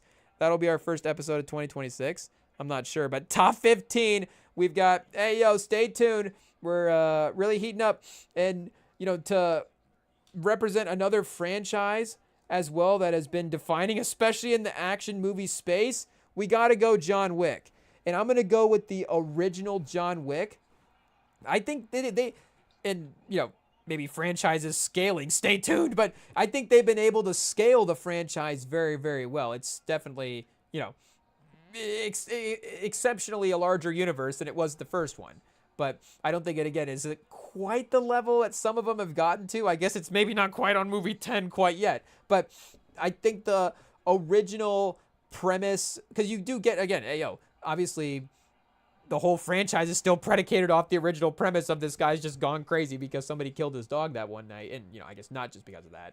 But the fact that that is actually what happens in the first movie and the twist of that. So again, the second one, you pick right up afterwards. It's mentioned. It's a continuation. You get to really focus in on the mayhem, and the world building in the Continental is great. Extended pause in that as well too. You get Common in the second one. So, I mean, we have to take Common in a movie at some point. I don't know. I think Just Right might be an honorable mention, honestly. But the first John Wick would be the one that we go to. And this franchise, there's no way that we would walk away again from the 21st century and not mention the John Wick franchise.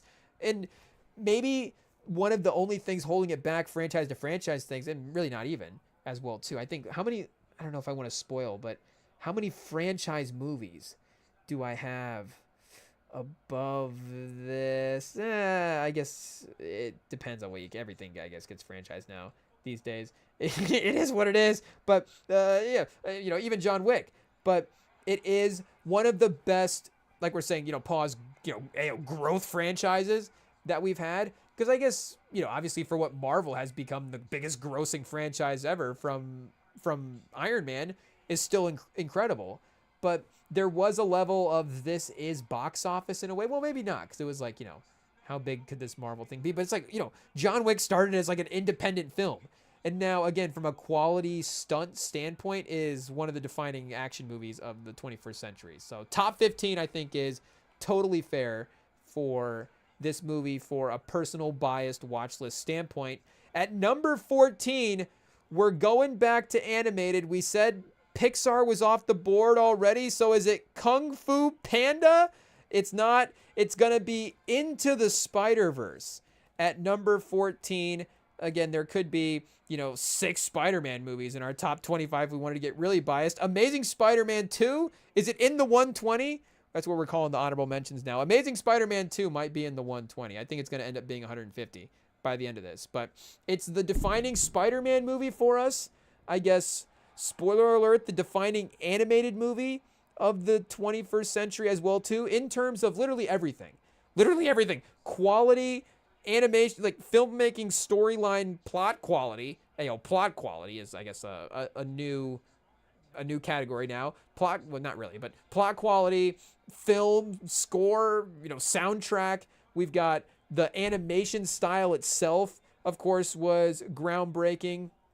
And then the, definitive portrayal, I guess you can't necessarily say the definitive portrayal of Spider-Man, because Spider-Man is still going to be Peter Parker if you ask somebody. But, I mean, there is a good chance that it is, 75-25 now. Like, it could be a little bit, more significant of, like, yeah, Miles Morales. And again, I guess your favorite Spider-Man versus, like, you still got to admit Peter Parker's legacy as the Spider-Man.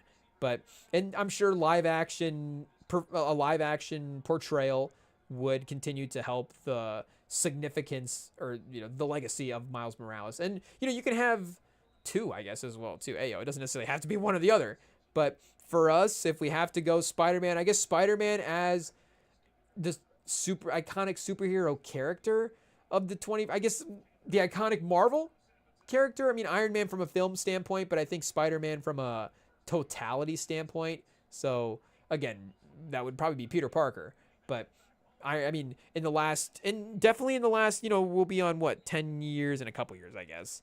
But when we hit the 10-year mark, it might be even a little bit more equal than that from the percentage standpoint. So Into the Spider-Verse does have to be number 14 on the list. Number 13, we're going to have, chat. Here we go. So this is why I was like, everything's a franchise now, because this definitely is.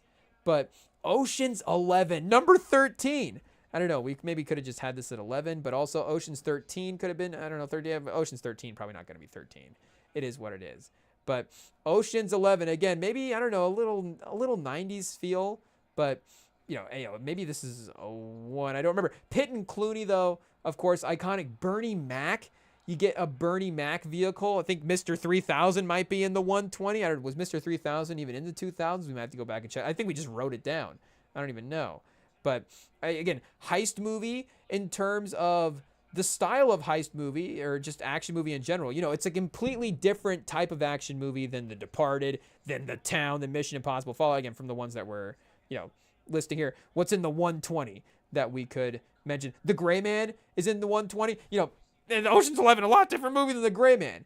But it is a little bit more of a, it's an action heist comedy. And Julia Roberts, the almost, you don't want to even say rom-com element, but you do have, I guess, is Blake Lively and Ben Affleck not really a rom-com, really. Definitely a little bit of a darker turn. But, relationship storyline nonetheless. But, yes, Ocean's 11, it's one of the quickest watches that you'll have, where you just go scene to scene and it's like, oh, the team up, oh, the plan, oh, they're at the mansion, oh, here's Julia Roberts, oh, they're laying out the whole thing and now they're going for the heist. And the collection of scenes. But, at some point, I guess that's what every movie is. But you just really rip through the checkpoints of Ocean 11. Like, really none of these, maybe John Wick, I guess, if we're going through or Prey as well, too, as, if we're just going for, I guess, shortest run times, maybe, of movies, Love and Basketball's in the mix as well. There's some hefty films on here.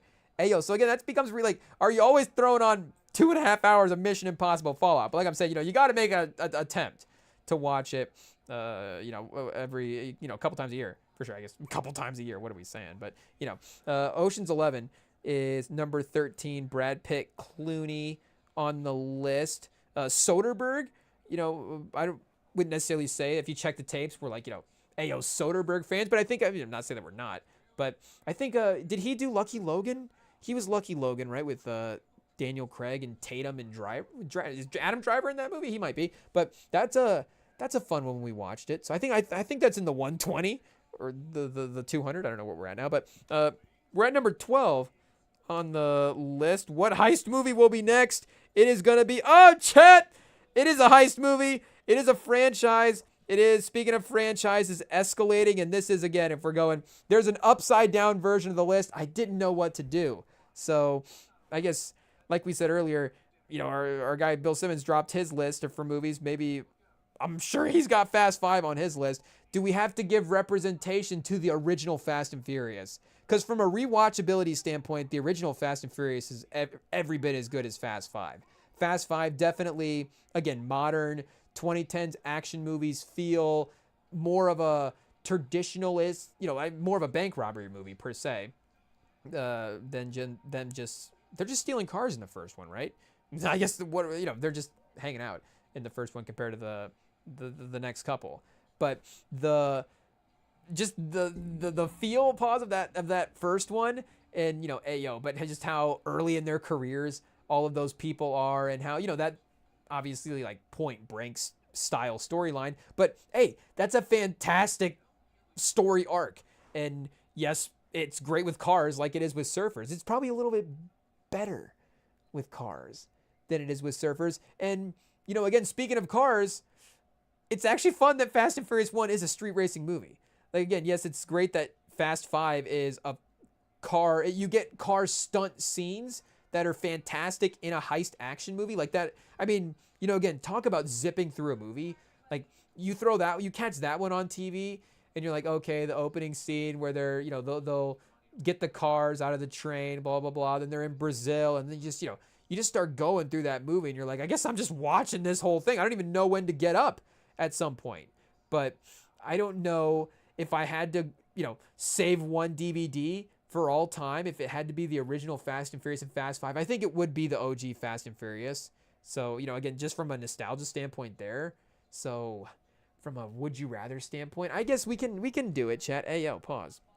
We can put Fast and Furious, the Fast and Furious. I forget I think number 4 is just Fast and Furious. And then the first one is the Fast and Furious. So, boom. Oh, chat. This is what I really wanted to look at my top 25. Just look at the movies and be like, it's perfect. So leaving Fast 5 off again, it's going to go, Fast 5 is now in the 120, and that is going to be painful pause.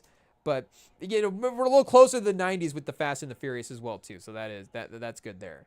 But number 11, and, rest in peace, Paul Walker as well, too. Number 11, we got our guy, Tom Cruise is back in the list. So Tom Cruise, is he the first repeat actor? I'm sure. Wait, is Keanu Reeves a voice actor in Up? I don't remember, but I think he's the first repeat actor. So not a surprise. One of the defining movie stars of of all time, but of course of the 21st century as well too. And is not a name that I would necessarily, if you were going to ask me, who are your favorite movie stars of all time? I mean, probably a question that's been thrown my way a couple times. Tom Cruise is not gonna be in, again, I'm not gonna, not trying to disrespect Tom Cruise here.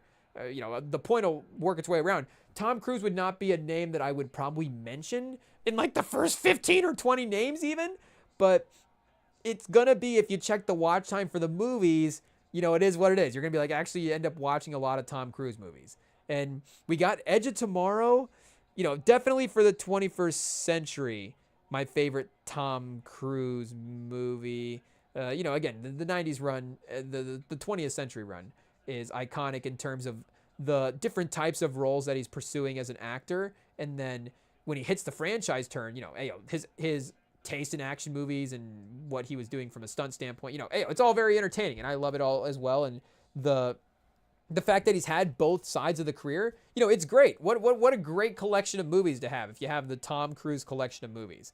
And Edge of Tomorrow, again, you get the type of movie that we really like. This movie is, again, crisp runtime of 145. Emily Blunt is, generational in this movie. It's fantastic. The premise as well too is all time, and just the tension in some of those battle scenes initially and is great. Even just the whole set, like the suits that they're in is cool. The fact that they're fighting in those suits is great. Like, you want to be wearing those suits, and obviously, if I'm thinking of myself in that movie, I'm thinking of myself as Tom Cruise, and I get to wake up I get to relive every day. But I guess if you get to do that and respawn, if you get to respawn, then fighting in the suits would definitely be fun. But maybe not the other way around. Or if somebody else gets to respawn, and that does respawn everybody else as well too. So at the end of the day, spoiler alert, 3, 2, 1, they do win the war against the aliens. So, again, it works out there. But yeah, Edge of Tomorrow, maybe, again, I don't know if I'd bring Tom Cruise up. I might bring up Edge of Tomorrow up a little bit sooner than the top 10, though, if I was naming them off. But it's right. It's number 11. So it's third team all movies for the 21st century. I think that's got to be the case. But number 10, if we're going second team, showing our taste in cinema at this point, Lost in Translation. I think a respectable spot for this movie. And, for loss of translation. Wait a second. Lost in Translation. Bill Murray and Scarlett Johansson. The chemistry is off the charts in this movie. But it really is, it's such a captivating movie to watch. And I think maybe if you checked our watch time for this compared to some of the ones in the 120, again, maybe we're not necessarily ranking the movies that we've spent the most time watching. But there is no way that I would walk away from, like we're saying earlier, with 25 movies from this century, and this would not be one of them. This is one of those great, I guess, do we say relationship movies? I don't know if it goes, again, in rom-com, but, I'll throw it in the rom-com category just because. But obviously, a dramedy? A rom-dramedy? Is that a thing? Is it a rom-dramedy? I'm not sure.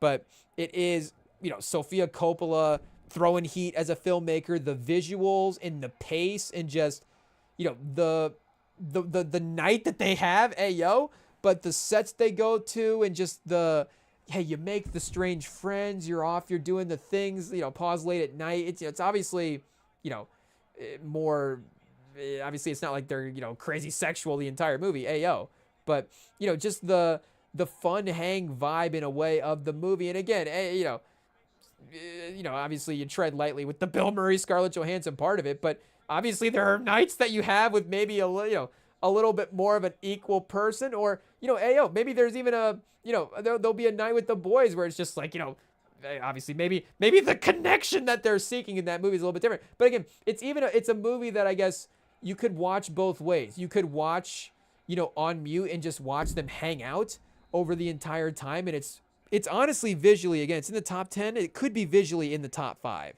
for, if that's an interesting one, the on mute movies. It could be a top 5 on mute movie. Maybe we bring Wolf of Wall Street back in this ranking. I don't know. But, it is great that way. Or again, you get into the, the connection between that's being sought in that movie, emotional storyline there as well too.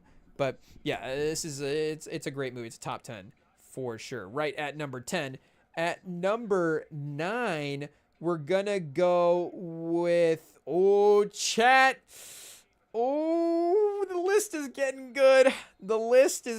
good. We've got Inside Man at number 9, and I guess we really had a good variety of heist movies here. I don't know if heist movies are done, but Inside Man, maybe that shows about something about, standing out, original twist, blah, blah, blah. I mean, again, Den of Thieves is a great movie because it carries on the lineage of some of the movies that came before it and updated it in a great modern way. Like we're saying, a lot of the story beats are similar, or even the town is like that as well too.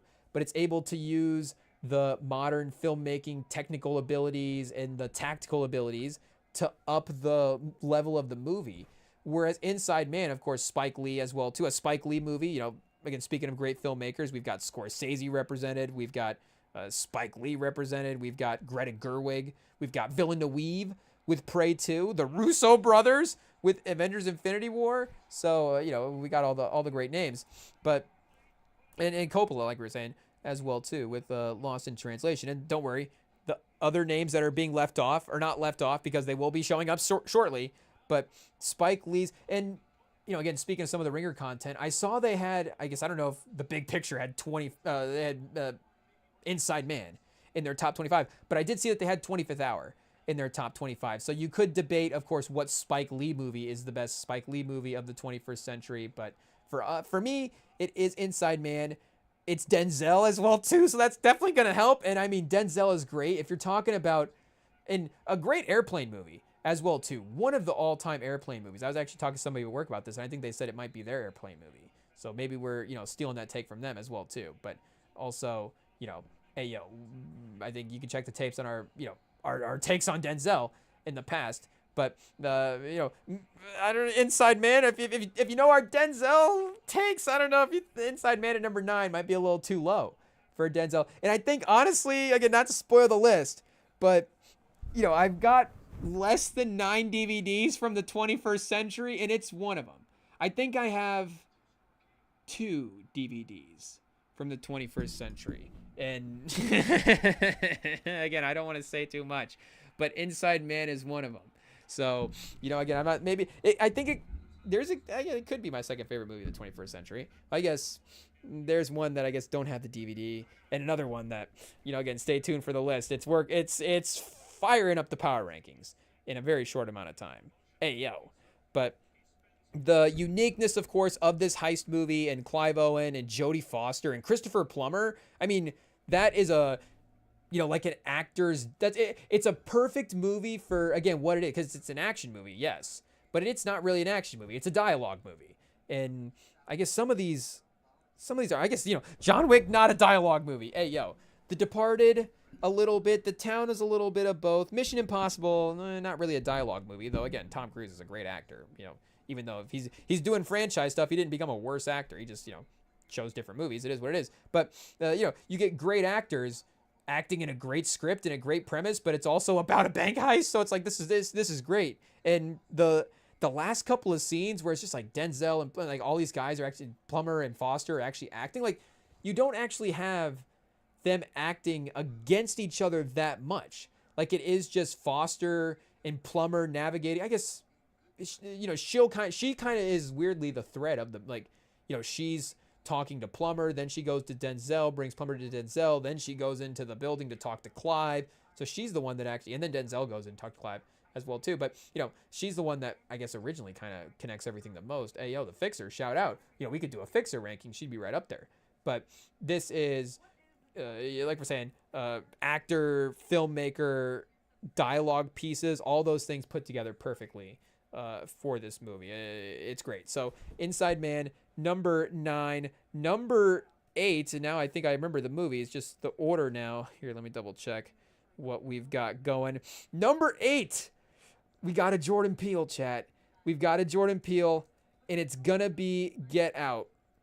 I am still stuck on the original Jordan Peele. I know that there may be, like, if you're a real Jordan Peele fan, is Nope your favorite Jordan Peele movie? Like, do I have to not be basic and take Get Out, or do we just sit here and admit that Get Out is like one of the transcendent movies of the 21st century? And again, if I was being a little bit more, I don't want to say objective with the list, because at some point, again, a list is my list is my list, I guess.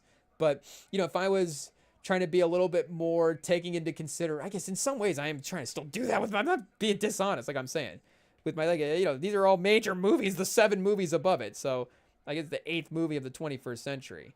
But I guess I don't know if every movie above it was necessarily like nominated for Best Picture or as close to, well, yeah, we'll see. But, or as close to winning it as this one was as well, too. I guess, maybe there's a very obvious one in my that I'm looking right at that, I guess I don't want to say too much. But, yeah, it is, I could make a case the greatest movie of the 21st century, but yeah, a top 10 movie that we have to take, a great watch, a great, favorite horror-ish movie of the 21st century. What a run there. Hey, stay tuned.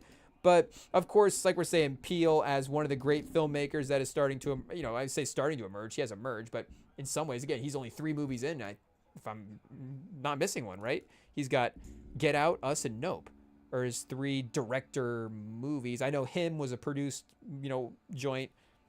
Hey, yo, I don't think that one's gonna crack the top 7 here, but the the first one that he had, Get Out, is to me still the best one. And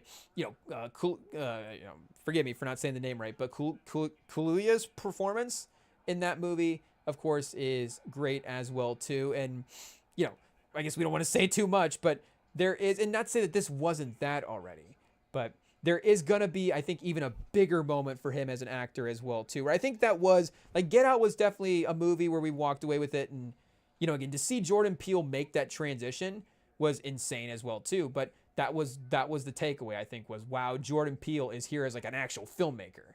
And again, there's other movies that have hit at different times in the timeline that have generated different stories for different actors and different director combos that maybe we'll get to in a second. But the fact that Kaluuya himself, our guy DK, do we start calling him DK, chat? Hey, yo. I start referring to other DKs by their full name. I'm not sure, but our guy, like, as an actual moment, as like, oh yeah, this is his movie in a way. Like, this is where he took over the industry and was the talk of the town for a while. And again, he's kind of been that, but I think there's even an extra level for him to go to as well. So Get Out definitely has to be in the top 10. At number 7, a movie that we did the anniversary for this year. So maybe not super surprising now that it's going to be revealed. You're like, oh yeah, of course, you did a watch along for that. And if we're talking again about, like we said, the types of movies that we're liking from this 21st century, I mean, this is that perfect action movie of anticipation and pacing, and Sheridan and Villeneuve together with Benicio del Toro and Josh Brolin. I mean, Sicario's at number 7. If you're talking about actors that can have that level of, just that brooding, is that even the right word for it? That brooding nature is, I mean, they're perfect there again. Speaking of Emily Blunt's got 11 and 7. So yeah, I mean, not a hot take to say that she's one of the transcendent actors of the 21st century, but I guess it didn't dawn on me that she was in 2 of the top 15s. So shout out. I think The Quiet Place was in the 120. Definitely a movie that could be considered for sure. But I'm still working into some of the horror movies, so we're getting there. But Sicario, we did the rewatch, so that is up on the channel if you guys want to go, check out us watching along to that movie. So our thoughts are definitely there on that. So shout out Sicario. 10 years this past year that this movie has been out, and it has held up as one of the greats, and it's our number 7. Some days it's number 1, some days it's number 2. It's number 7 as of right now. Number 6, we've got Girls Trip at number 6. Another all-time, not all-time, it comes, not all-time, it's all-time movie. I was gonna say all-time TV movie. It is an all-time TV movie. I guess it's not an all-the-time TV movie. It does have its moments, and when it is on, it's like, yes, this is perfect. It's, one of the great movies that you can watch with, you can have that movie to just queue up at any given time, and it really works great amongst most crowds. I mean, Queen Latifah's got to be in our Mount Rushmore of actors. I mean, speaking of the DVDs we have, Set It Off, like we mentioned earlier, shout out Queen Latifah. Everybody from that cast is going to be on our, legendary list. That's a legendary movie. This is probably Queen Latifah's defining, best movie, I would say, of the 21st century. I guess unless I'm missing another role. But, I mean, and, speaking of Set It Off as well, too, Jada Pinkett in that movie as well. And, again, Regina Hall and Tiffany Haddish are superstars. And this is, I mean, this is at the peak of Tiffany Haddish. Well, I don't know if this was at the beginning. But, when I think of, like 2016 to 2021, like just comedic stars in that range, like Tiffany Haddish, end of the 2010s is like, like right up there with any comedic superstars. So, that's going to be an informative watching period for us. Hey, Tiffany Haddish, shout out.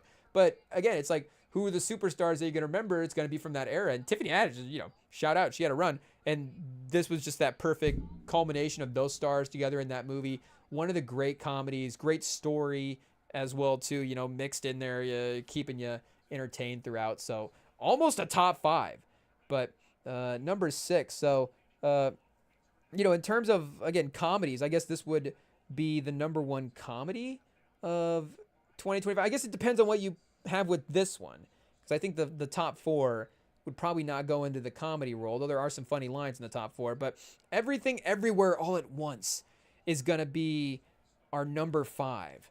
So I don't know if I want to say too much about Best Picture winners or not. But this is, of course, one that, chat, we got to even get the name of this movie right. Everything Everywhere All at Once. This is one that did take home that Best Picture title a couple years ago, and is a great use of superhero IP becoming a major thing, and people using the story, using the elements of that to tell a different story, and the multiversal stuff that's going on. And it's just, in terms of, again, sweet stories, just one of the great mother-daughter stories that you're going to get. And Michelle, now we got to just start throwing names out. And, we got to, I guess, be better at knowing the cast of these movies that, we're saying are our favorite movies of all time. But, we also want to give credit where credit is due. Michelle Yeoh, chat, shout out, is, again, she better have won Best Actress for this. Can we go back and can we email the Oscars right now and let them know? But she definitely nominated for, did it win? If it won 7 out of the world. Oh yeah, she did win. And of course won Best Picture, Best Supporting with Ki Kwan, if I'm saying that correctly, as well too. Jamie Lee Curtis appearing in a supporting role, fantastic. So, almost the best superhero movie of the 21st century. Again, Iron Man is one of the one of the 120s. That is one of the painful to leave off. But it would legitimately be between Infinity War, Iron Man, Everything Everywhere All at Once, and maybe one more movie that we're going to mention here really shortly. But number 4 is going to be, again, iconic franchise, iconic character, and probably the best movie in general from this franchise, 21st century or not. The Mount Rushmore of movies that we have for the 21st century, Skyfall has got to be on this list. James Bond is up there with our favorite iconic characters. This movie is, just that filmmaking aesthetic is perfect. The Bond story of him having to go back to his childhood is one of the best Bond stories that you're going to get, of it incorporating his backstory into what's happening. Of course, Bardem as the villain gives you one of the best villains, but then that scene between him and Bond when they were first on the island and their first meeting is one of the best scenes in the entire Bond franchise, and the score and just everything about this movie is absolutely perfect. And there are, again, it could be any of the Bond franchises. If we were doing the Fast and Furious argument where it's like Casino Royale, more of a traditional Bond movie, is there a little bit of an older movie feel that's kind of fun? And like the opening stunt for that movie is insane, where they're on the scaffolding fighting, and there's just the poker scene is just all-time stuff in that movie. So in some ways there are moments when I'd rather watch Casino Royale, but at the end of the day, Skyfall is going to be the movie that we have to have from the Bond franchise, and it's got to be absolutely a Mount Rushmore for us for the 21st century. And at number 3, this is where I talk about being honest with where we're at with movies at this point. And I guess, I don't really know how much higher it can climb up the list. There's, we're right there at the top at this point. But if I had to take movies to watch, again, it's brand new. It just dropped. So I have not, Skyfall's only been out for 10 or so years. But if I had to choose one right now between Skyfall and Sinners, I think I would have to take Sinners. And again, Sinners is literally, we're number 3 right now. We're at number 3 for a movie that just dropped this year. And I would still, there's 2 movies that, if you're like, okay, if you had to watch this movie or Sinners, I'm taking the 2 movies. But if I'm going through this list, if you're asking me, would you rather watch Sinners or Skyfall? Sinners. Sinners are everything other than Sinners. Sinners are Girls Trip. Sinners Sicario. I'm taking the Coogler film every time. So again, Coogler could have been one of the, and Creed was the other sports movie. Creed is probably the best sports movie of the 21st century. And we could have Sinners, Black Panther, Creed, and Fruitvale Station be the Mount Rushmore if we really wanted to. But I guess, again, for some diversity as well, because I think we're doing from a filmmaker's. I guess Villeneuve's got 2 so far. Villeneuve's got Sicario, and he's got Dune 2.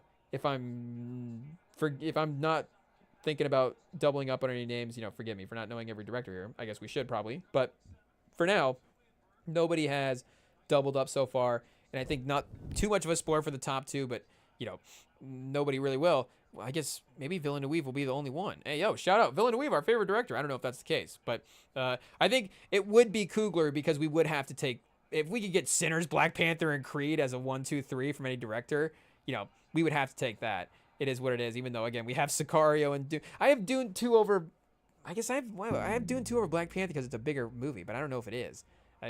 Black Panther is a more important movie, and if we check the box office, it might be a higher grossing movie.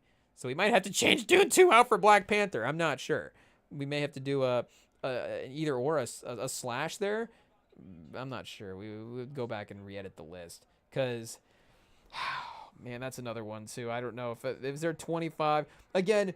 See, the tough thing is too, like Black Panther's not. Well, he is a part of Infinity War, like Wakanda is, but not really. Again, like Black Panther too much himself. So if I was Civil War is the one where you do get, like, for me personally, the I'll pause, the best mix of characters. So do I just live change right now and pivot to Civil War? Screw it. I'll change to Scribble War. Scribble War is the Kids Pop version, I think, if Marvel's not already Kids Pop. But because Captain America is our guy as well too. So let's go Captain Steve. We call it Steve Rogers Civil War now. I don't know, but Captain America Civil War is our new number 17 because you do get more Black Panther in this movie, and I think I would rather. Again, the first 45 of Infinity War is really, really great. I mean, the last part of it as well too, where they're doing the actual battles and stuff. I mean, it doesn't get better than that. But in totality, I think I might rather actually watch Civil War from start to finish. It is what it is. But either way, I guess not to talk about that when we're talking about Sinners. I mean, again, this could, I guess, I don't know if it can't end up being number 1. It could pass our number 2. It could definitely pass our number 2. I don't think it's going to pass our number 1 just because of who is in our number 1. And for me personally, as much as I love Michael B. Jordan and as much as I love Coogler as a director, I would still love the actor in our number 1 movie. That would be the number 1. I guess, am I saying too much now for our number 1 movie? I don't know. But, so, I would still take that there's still reasons why I would, take that as number 1. It is what it is. But I could definitely see myself taking Sinners at some point over the number 2 movie. But again, it's already at number 3 right now. It's literally perfect. It's, again, Coogler is a filmmaker that we love, but also because he makes great films. It's a perfect story. It's a perfect action movie that incorporates horror elements. We like Nosferatu, so vampires are cool. You get that. I mean, it's a sexy movie, so you're not missing out there. It's perfect action movie, a perfect sexy movie. It's, great looking cast, great acting. It's just, there's no box that it does not check for throwing it on right now and just having it on for 2 hours. It's a perfect 2 hours to spend. And it was one of those movies in the theater where it's like, and again, I don't know if we're going to have time to get into the albums tonight. It is what it is. But like listening to the Clips album this past year, which, not a hot take to say that that's probably the best album of the past year. We weren't going to do just a 2025 ranking, but you're listening to that and you're like, okay, I'm just now listening to it. And I guess, okay, I'm not listening to it saying it's my favorite album of all time, but it's not there. I don't know if there's an album better per se that I've heard of it. And again, I'm not saying, the Clips dropped the greatest album of all time, but you're just like, okay, I don't really know what box this album doesn't check. And then you're like, no. And then, you take a step back, it stays in the rotation. You're like, no, actually, yeah, this album is like a transcendent album. Like this is an all-time album. And Sinners was one of those movies. I remember leaving the theater and it was me and Champ and we had our guy Billy Buckets as well too with us. And it was like, what movie does this box not check? I think we just watched a perfect movie.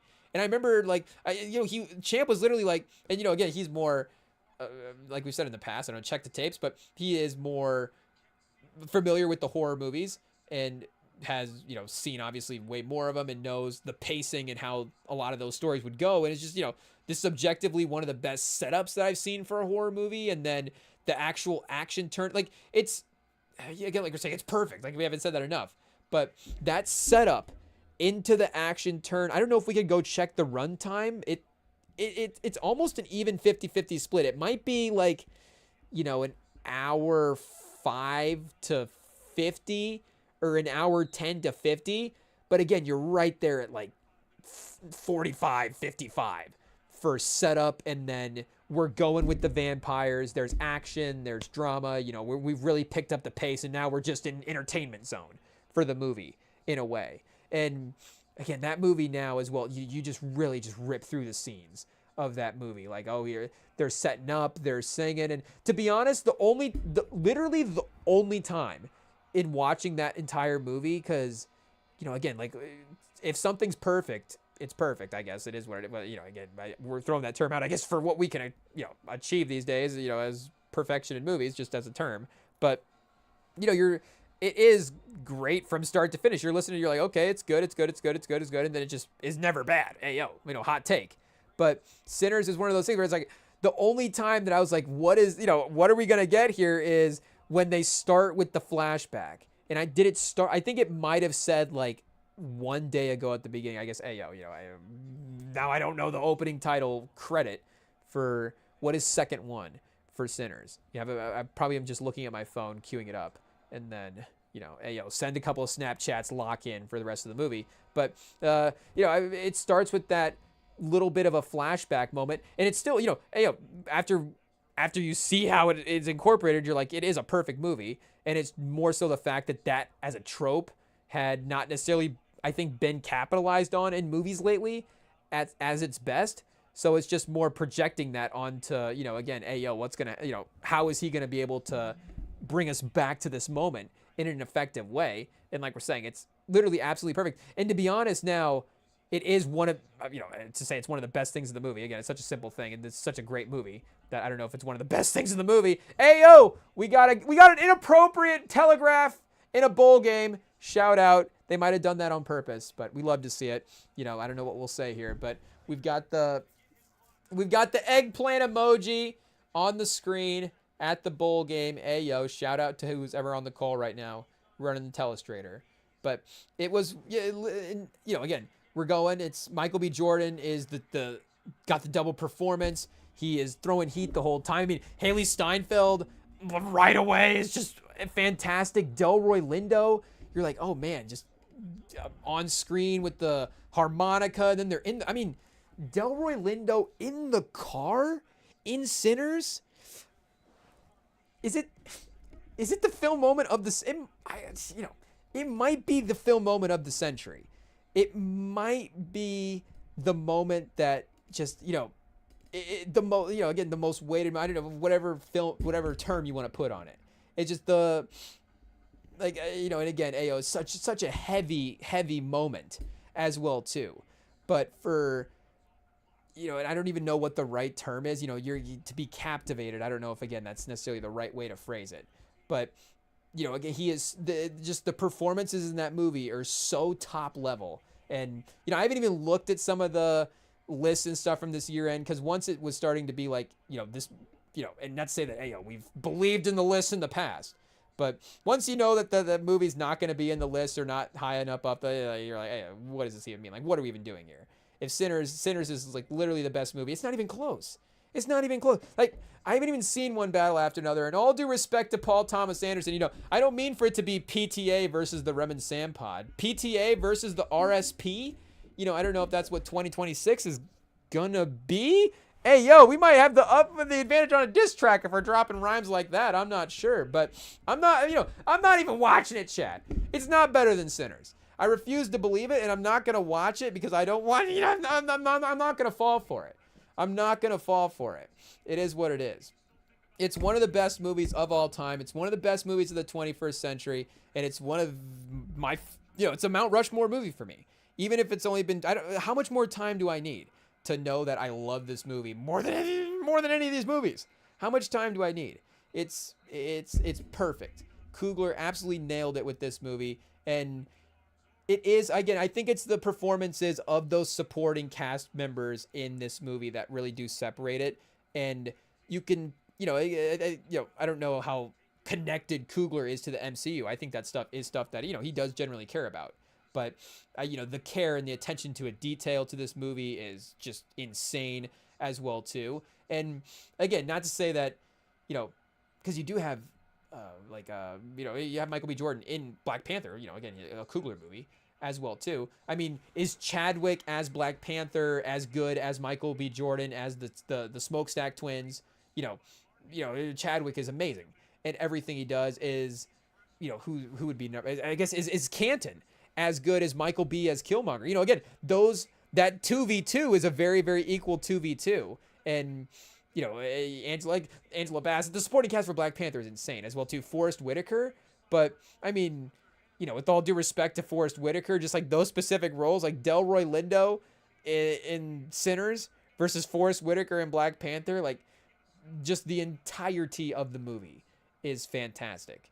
And again, you go Delroy Lindo, the film, it might be the supporting cast role of the century. I guess the next two movies would be really interesting for comparing for that. What do you consider sort of a supporting role? Because our number 2 movie of the century is, every bro's favorite movie growing up, and it's still our favorite movie as an adult. The only reason it's every bro's favorite movie growing up is because we haven't grown up yet. Now all those bros are growing up, and guess what? It's still our favorite movie-ish, almost. It's number 2. It's The Dark Knight. It is what it is. And, again, iconic characters, great performances are going to lead to great movies. But, again, and who even knows? Is Delroy Lindo even the best performance in his own movie? It's between him and Michael B. It's all-time 1-2. It's Kareem and Magic on the Lakers in the 80s. It is what it is. But, Heath Ledger's Joker, to me, is only there's 2 performances this century that are the most captivating and the most rewatchable performances of the century, and it'll be our top 2 movies. And Heath Ledger's Joker is number 2. Rest in peace to the legend. Batman as a character, of course, an iconic character. I mean, the Batman itself could have been a movie that we could have. It's in the 120. Make no mistake, but it is a movie that we could have considered for the 25 as well too. But if we have to pick one Batman movie, it's still going to be The Batman. It is what it is. And a Nolan movie, of course, has to be represented. See, again, Nolan would have been the easy example for the 21st century. The top 10 movies of the 21st century. Number 1, The Dark Knight, Oppenheimer, Interstellar, Inception. It's like, okay, nerd over here. But, we got to get one. He is going to be on our Mount Rushmore for filmmakers if we have to take the movies. But, again, I think as time goes, it does get closer. It does get closer, and that's just for me personally. I love Nolan. I love, like we said, Tenet. We did the watch along. We're not copyrighting anything. We did the watch along for Tenet earlier this year. And if I'm taking the collection of Nolan movies, it's great. His greatness this century has to be acknowledged. I mean, The Odyssey is going to be one of the, assuming great movies of the year, even if it's not the number 1 like Oppenheimer. There's just a level that Nolan's gonna bring. It's gonna, you're gonna enjoy it in theaters. So again, now he's being, not to say that he wasn't before, but now he's being held to this. These movies have to be these generational movies, maybe every time. And The Dark Knight actually is that. The Heath Ledger Joker is that type of performance. I don't know. There might be a commonality here in our top 2 performances. It is what it is.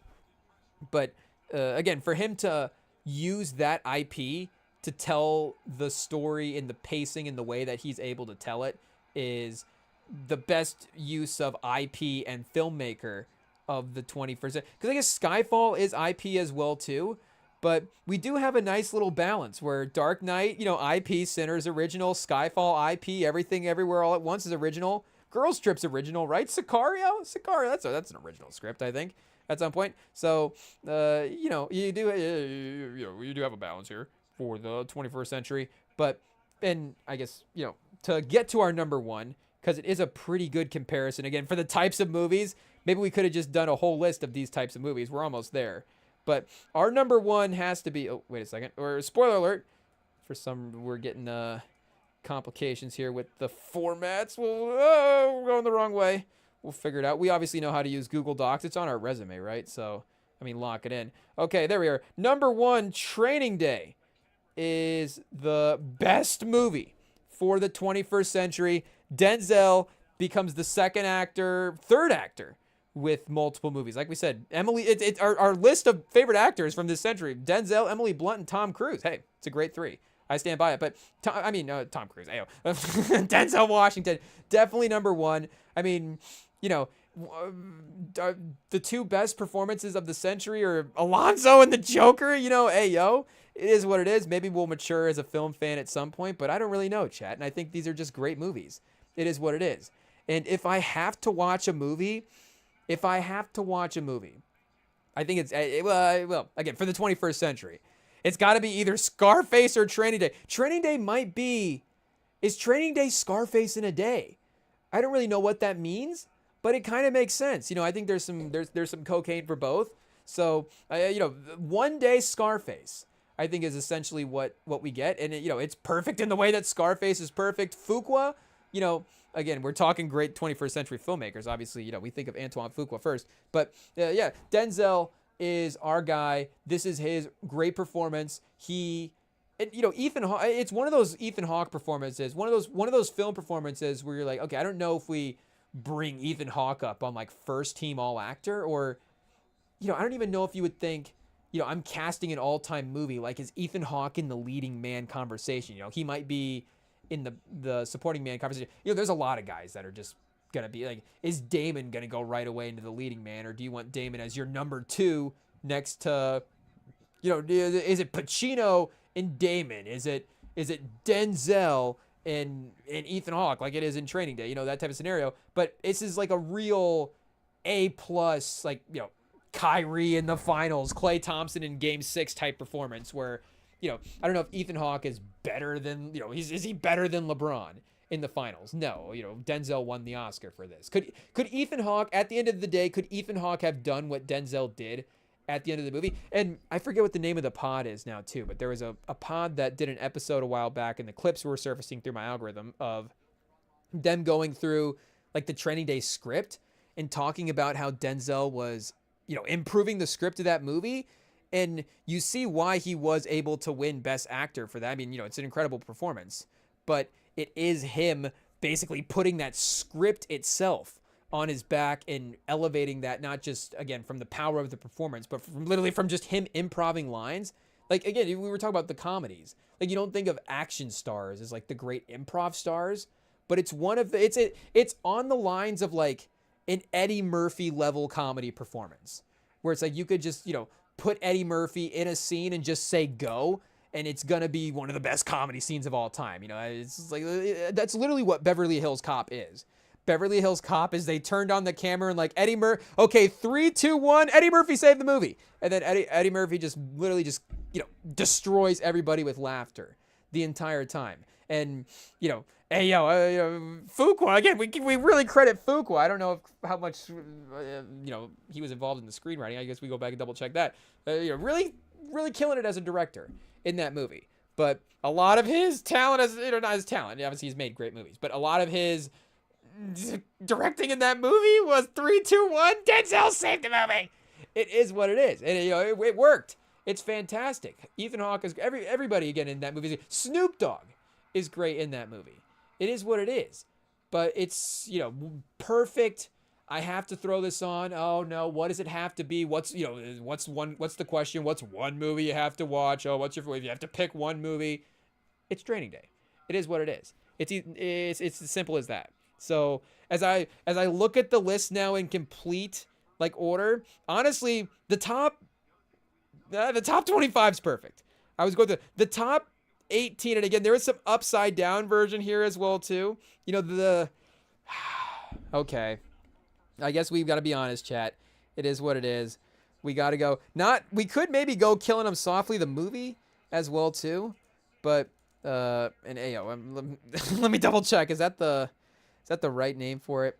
I think we got it correctly. We got the HBO special from our guy Chappelle. Killing Him Softly, 82. 2012, the Fuji song. Of course, we could just do a Killing Him Softly power rankings. Honestly, that would be it would be a killer power rankings. It is what it is. And now we're talking about so many Killing Him Softly. We're looking for Dave Chappelle. That's what it is. So which one are we looking for at this point? We've got, okay, yeah, so yeah, Killing Him Softly. Shout out. So it is what it is. We got to shout out the Block Party. But yeah, I think we're going to go with Killing Them with an apostrophe after the G. Okay, shout out. But Killing Them Softly by Dave Chappelle. Okay, so that definitely, I think, completes the list a little bit better. Let me see. Do we go one more quick scroll through the 120 and see what we left out here? We mentioned Borat. I mean, again, there's so many movies that I mean, if you're thinking, how did he leave this movie off? It's in the 120. Trust me. Gladiator, Mad Max, Fury Road, Quentin Tarantino. We literally didn't have a Quentin Tarantino in the top 25. It is what it is. One of the movies that I mentioned where it's like, is this movie objectively better than every movie that I have on here? Parasite. Like, is Parasite the best movie of the 21st century? Again, there's not a Hollywood, but there's an actual, quality version of this list as well too. Not that Training Day, The Dark Knight, and Sinners aren't great, but could we have Parasite, Moonlight, The Social Network, The Big Short? Again, I'm just ripping off honorable mentions here. Finding Nemo, Eternal Sunshine of the Spotless Mind. We mentioned Mean Girls, Collateral, The Incredibles, $1 Million, Baby Devil Wears Prada, Dreamgirls, Zodiac, Ratatouille, Superbad, Michael Clayton, American Gangster, No Country for Old Men, This Christmas, There Will Be Blood, Forgetting Sarah Marshall, Iron Man, Wall-E, Step Brothers, Tropic Thunder, Slumdog Millionaire, Benjamin Button, Inglourious Basterds, Black Dynamite, Avatar, Inception, Toy Story 3, Drive. Like every film bro's got Drive in their top 25. The Conjuring, I did really consider The Conjuring as well too. Creed, we mentioned, Inside Out, Extraction, Keanu, not the actor. The speaking of Peele, actually the first Jordan Peele movie. Keanu, shout out. Arrival, speaking of Villeneuve again. Baby Driver. We didn't include Baby Driver, Call Me By Your Name, Den of Thieves, Black Panther, Game Night, Black Klansman, Star is Born, Widows, Triple Frontier, Once Upon a Time in Hollywood, Hustlers, Joker the movie, not even Folie à Deux, Dolomite Is My Name, The First, Knives Out, Uncut Gems, Tenet, One Night in Miami, Promising Young Woman, Judas and Black Messiah, Cruella, Don't Look Up, Top Gun Maverick. Hey, we didn't even have Top Gun Maverick in this list. The Batman, Hustle, The Gray Man, The Menu, Babylon, They Clone Tyrone, Oppenheimer, Rebel Ridge, One Battle After Another, Parasite, The Nice Guys, the Minecraft movie. I mean, we could go on and on. We could go on and on. I think that's honestly most of the 120 at that point. Black Hawk Down, The Royal Tenenbaums, Mulholland Drive, Bring It On, Scary Movie, OG King of Comedies, Shaft, Castaway, American Psycho, Brown Sugar, Pootie Tang, Man on Fire, Star Wars prequels. I don't know if they would count. Bad Boys 2? Hey, yo. So, DM us your list. Maybe we're going to have to do a post game.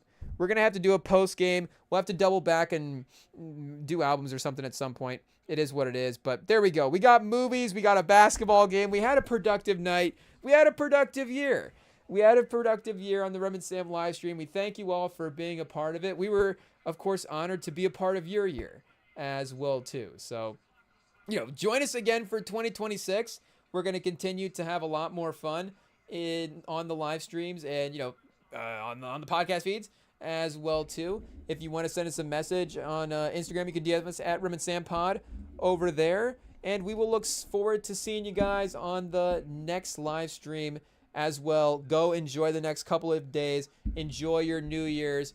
Hey, what are we going to be the ones to tell you to stay safe? Probably not. So have fun, and we will hopefully be able to all rejoin for the next live stream. Hopefully we all make it through the New Year hitting in the middle. I don't know. The middle of the week is kind of fun because then, you get a weekend hit as well too. So I don't know if it's great that it's like, hey, New Year's is on a weekend. That's perfect for the schedule. But it's like having your birthday in the middle of the year. It's like, okay, now two celebrations. This is great. So a Wednesday New Year's Eve.